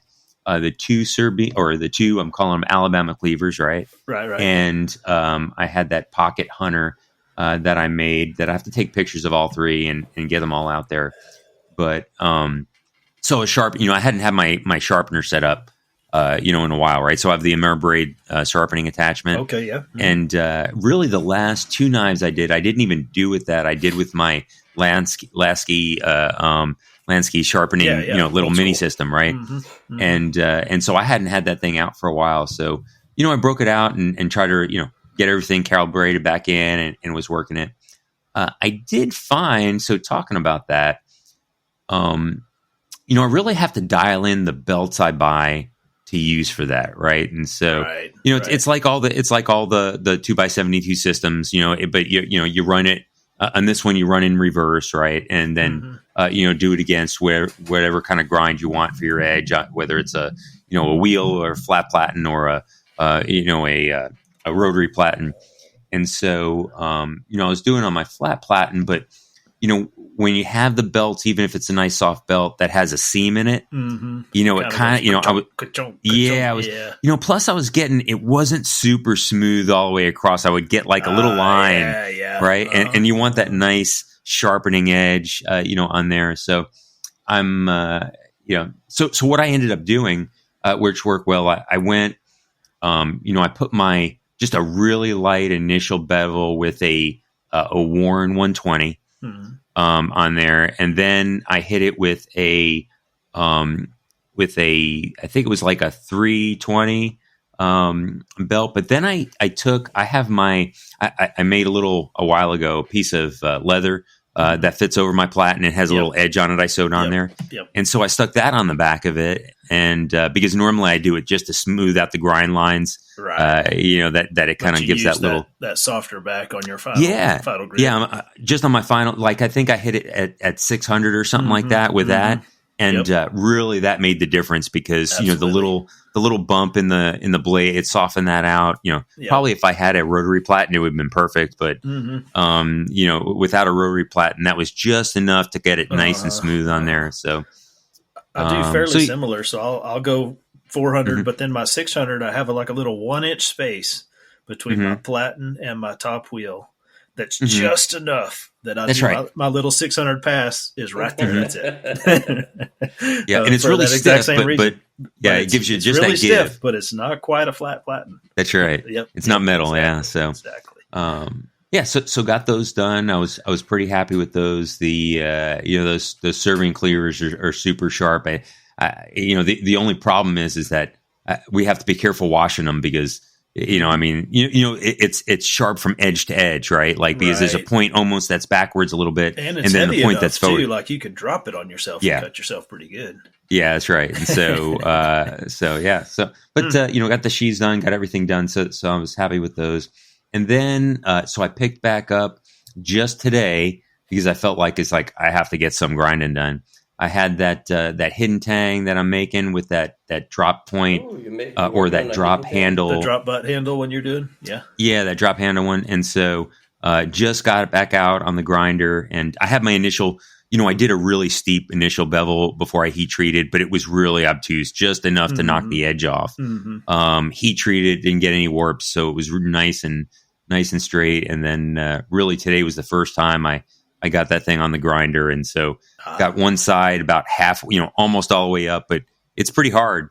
As I was going, I was like, "Well, this is taking a little longer than I expected." What belt are you grinding it with? So I have a 60. I started. It was a little bit of a used 60 grit that I'm starting it with, and then it is a ceramic AO. Yes, it's a ceramic. It's a ceramic like X weight belt. And then but still, leaving it about a 3/16 over the edge. It's still giving me a nice so far nice little swoop and plunge on it. And then I plan to probably just go right from that to a 120 because I'm kind of doing light passes. I'm not really digging at it, right. Which is why it's taking a little bit longer. And then I'm probably going to get I think it's maybe 4 mils from the top. Is kind of what I have it planned out. And then probably hand sanding it once I get to. I don't know what grit I'm gonna what grit I'm gonna try to get the. You just have to chase it and see what it's going to do for you. I mean, what is your objective with your hand sanding? Probably what I did my last one. Yeah, but was, are you hand sanding for something like what I'm doing, like for the ABS kind of deal, or are you just hand sanding to a high grit and some high gloss? No, really my plan. So my plan is I'm gonna, I think the last one I did was taking it up to 600, and then then I think I took it up to 800 and took it back down to 6, and then I did like a light acid wash just to kind of gray it out, a little bit, and then I went over it just really lightly after I acid washed it. With like a gray Scotch Brite, just to kind of get some, changes in the highlights around the plunge and everything like that. And it took the high points where it made it a little bit shiny on the high points and darker, so it gave it a little 3-dimensional look. And so that's my plan on trying that again. That came out real nice last time.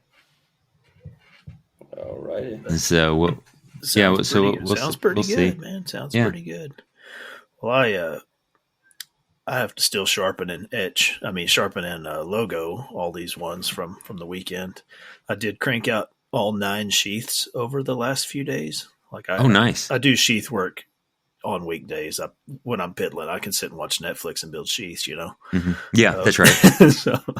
But I got all 9 of those done. Just trying to be ready.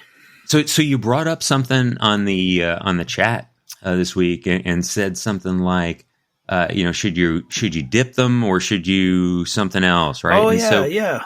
So can you go what do you do? Are you dipping these in dye or what are you doing? So that's a lot of dye. all but once in the last 15 years, I have bought, when I buy Wicked and Craig leather, I have bought the pre-dyed leather. So I'll buy the russet. I'll buy the russet color usually. Yeah, that's already kind of tan, darker. And then you don't have to dye it. You can just make brown sheaths. Right? Yep. No, that's awesome. But this time, the one I got was natural, so it's like that nearly white that's what I got. version of tan, and it's not dark at all. And again, with these knives all being kind of dark finish, all being etched, it's like, well, these sheaths all need to be black, really. Yeah, because that a brown sheath on a G10 colorful gray knife, that doesn't make sense either. So they all needed to be black. There you go, Otis. You've got some black ones. Nice. Let me talk through my process, and I'll ask you how you do it the right way. So I had some dye. It's the yellow and black kind from Tandy. And I dyed them with a dauber before I glued them up, and then I glued them up, and then drilled the holes and finished the edges, and then re-dyed, kind of touch-up dyed the stitch holes and the edge. But in between doing that, I ran out of dye.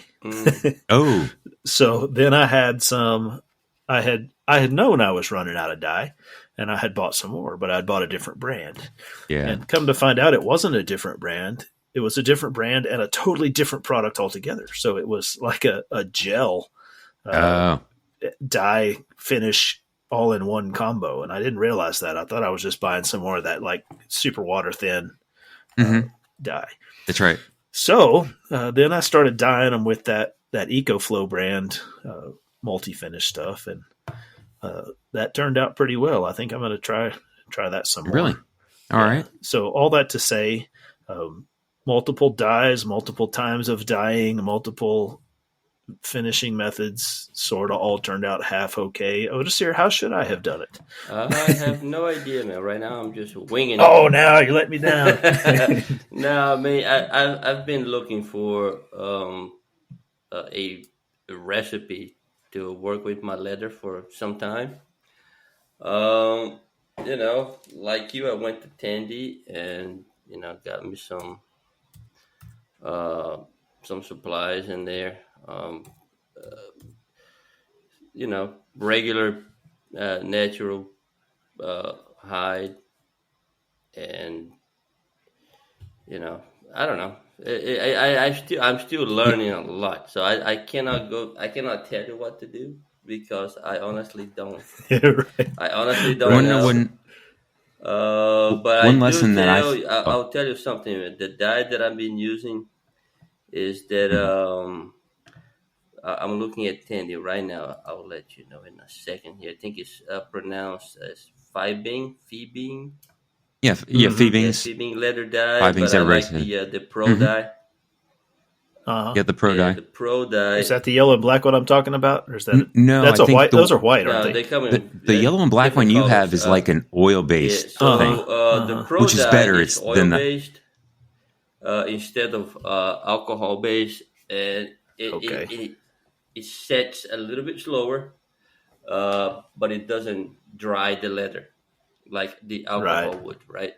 Yeah, the one I was using before I know is alcohol based. That's why I hesitated to dye them all ahead of time, because I know it dries it out. Yeah. Another thing that I do to my leather now is I went also at Tandy. I bought a small can of golden mink oil, basically a paste, look like grease, right? And after I dye my leather, I will put that on there. Oil it after that. And come with a heat gun and heat that grease up. Okay. And it will soak into the leather. Soak it in. Hydrate the leather. Okay. So it makes it a little more pliable. Because I like to stamp it a little bit. Like this one, I have a little bit of a shark skin. Yeah, I saw that.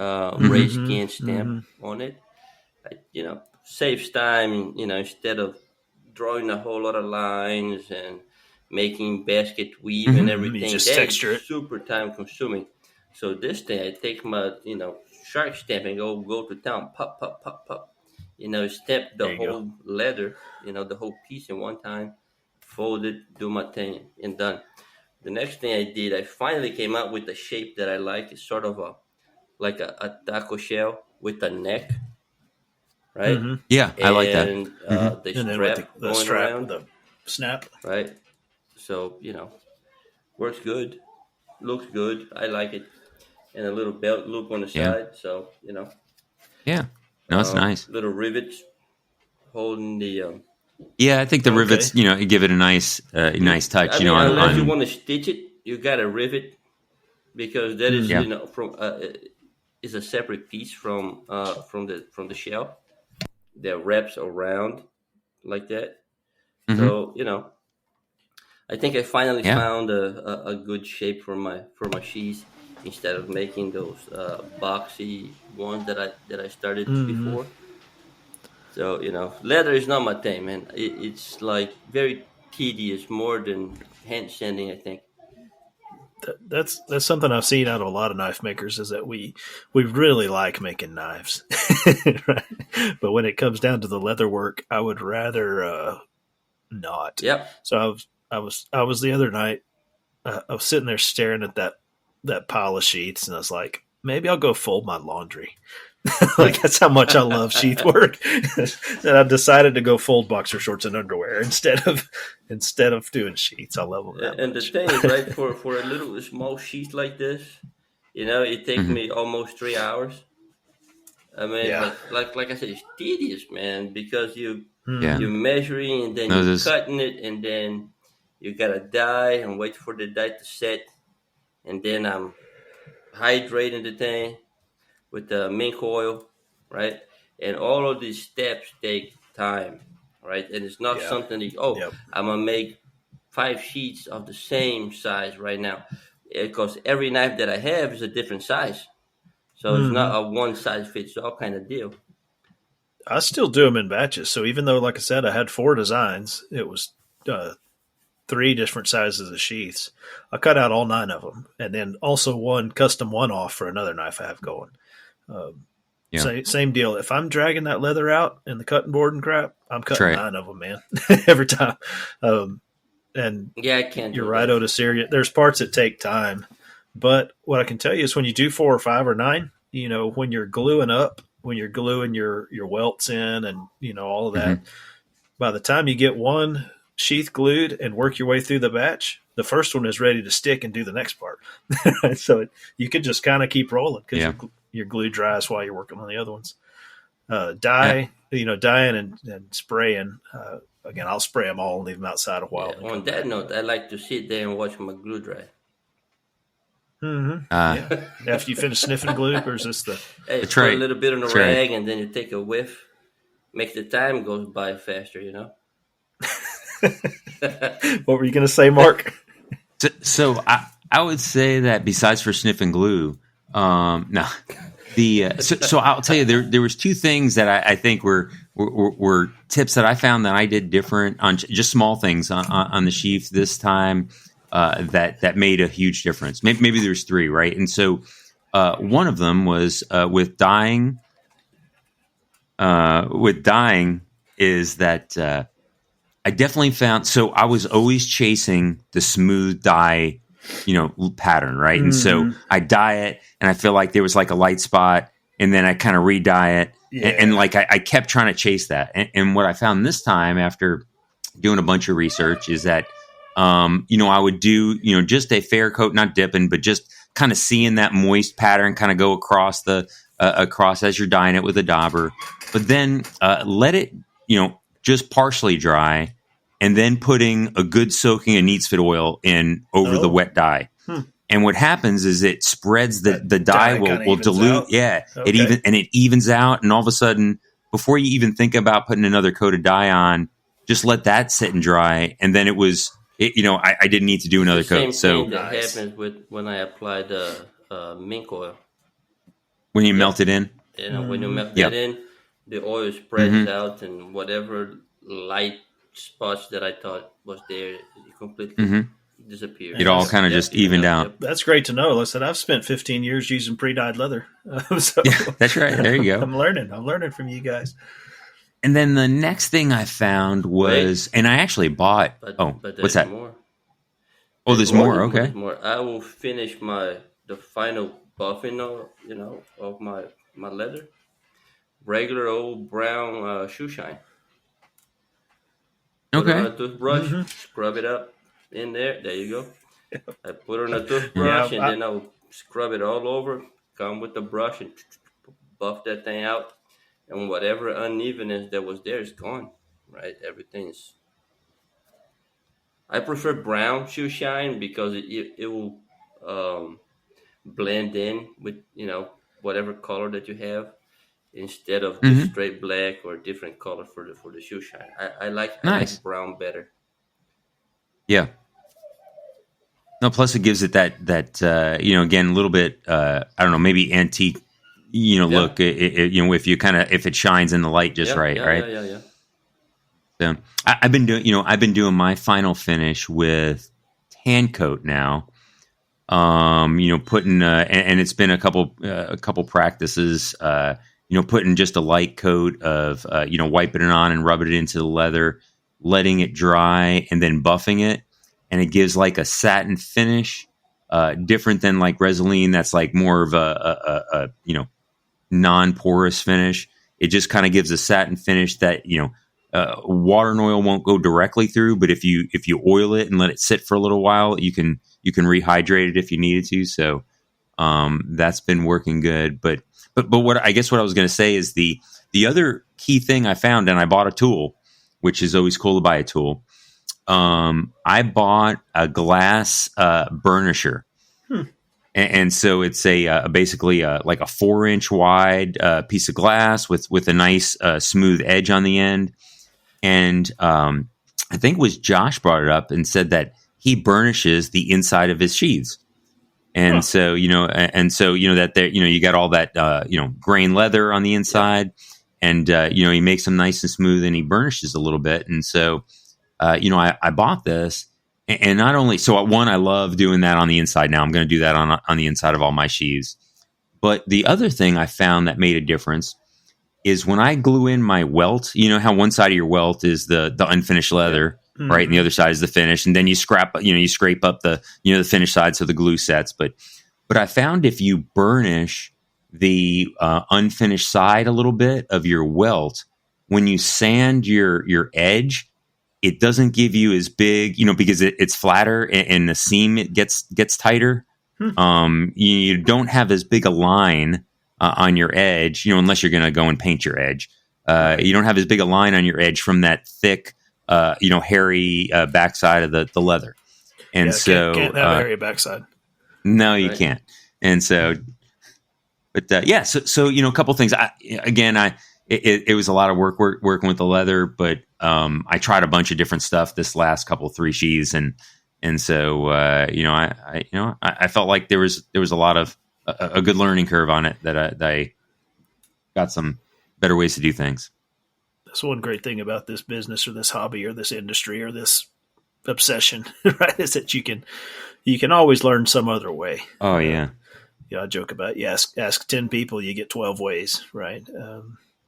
And that's part of what makes it fun. Well, guys, guess what we did?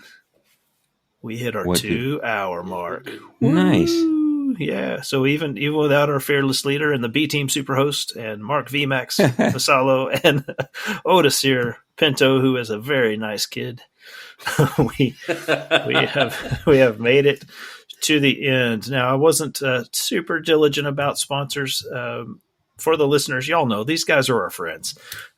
When we say sponsors, they're people we like. They're people we do business with. They're not people that pay our bills and send us money. They're our friends. And so, sorry, my friends, I forgot to mention TR Maker, and I forgot Redeem Steel. I forgot Phoenix Abrasives. We talked about American Braid a couple of times, kind of sideways. Emily at Casting Crafts does some synthetic scales that will work very well for that crazy process I talked about. We didn't talk about Majestic Forge. Mark did go to Maritime. That's right. He did talk about his disaster cleanup, and Mr. Eric Rivers is not a disaster nor a cleanup man. The Eric Rivers Experience is one of our sponsors. He was going to come tonight too, but I think there was football. Is that what they told me? He got pulled into football. He's in Texas. I mean, if you say football and you don't respond, football and Texas go together. Like that's right. Peas and carrots or whatever. You could be kicked out. Did I know this is getting towards the end. Did I ever tell you my Texas football story? No, bring it out. And so when I first was stationed in Abilene, right, and so my first time that I was there, we eventually moved and bought a house, right. So I didn't live on base. We bought a house. We moved downtown. And so my neighbor comes out. Everybody was super friendly. I'm like, I love Texas. And so, came out and I was talking to my neighbor. He's like, hey, you going to watch football this weekend? I was like, well, I don't know who's playing. I mean, I said that, football doesn't start until, when I was talking, to him about it. He's like, no, high school football. I was like, my son's like 4 years old. I said, I don't watch high school football. He never talked to me again for 4 years. Wow. 4 years. Wow. I said, I don't watch high school football. He said that was it. Basically, he just kind of like sat there, shook his head. He never talked to me again for the entire time we lived there. So, are you even American? It is serious. What's that? Are you even American? That's right. And so, again, if you're in Texas, it doesn't matter what it is, high school, peewee, college, you watch football. Pretty important. Yeah. Sorry. That was definitely a side. That was, wait, that should have been an after show, but. No, that's good. But how about tonight? We never talk to each other again. No, I'm just kidding.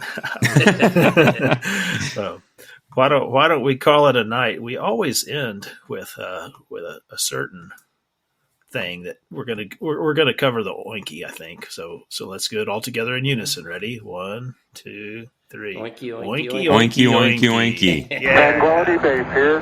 The Eagle has landed.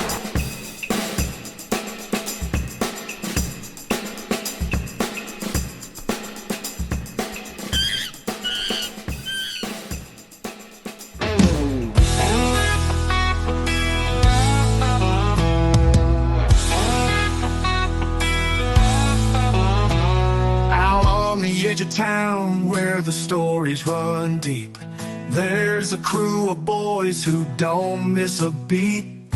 Chip's the leader, he's got that charm. VMAX rolls in with a knife on his arm. Jason's got the facts and Otis's the style. Josh keeps it real with that southern smile. Dave's all about the steel, Eric's got the flair. They're the knives, Templars cutting through the air. So grab your gear and gather round. The knives, Templars are back in town, sharpening blades and telling tales, living life on those backwood trails. From the forest to the field, every edge is true. With Jiffy, Max, Jason, and the whole damn crew.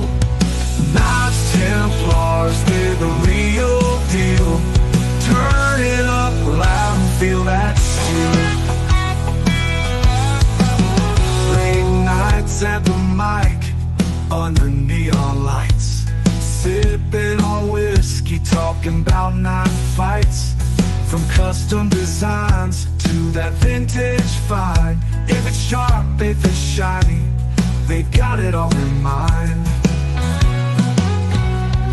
Chips dropping wisdom, V-Max brings the speed.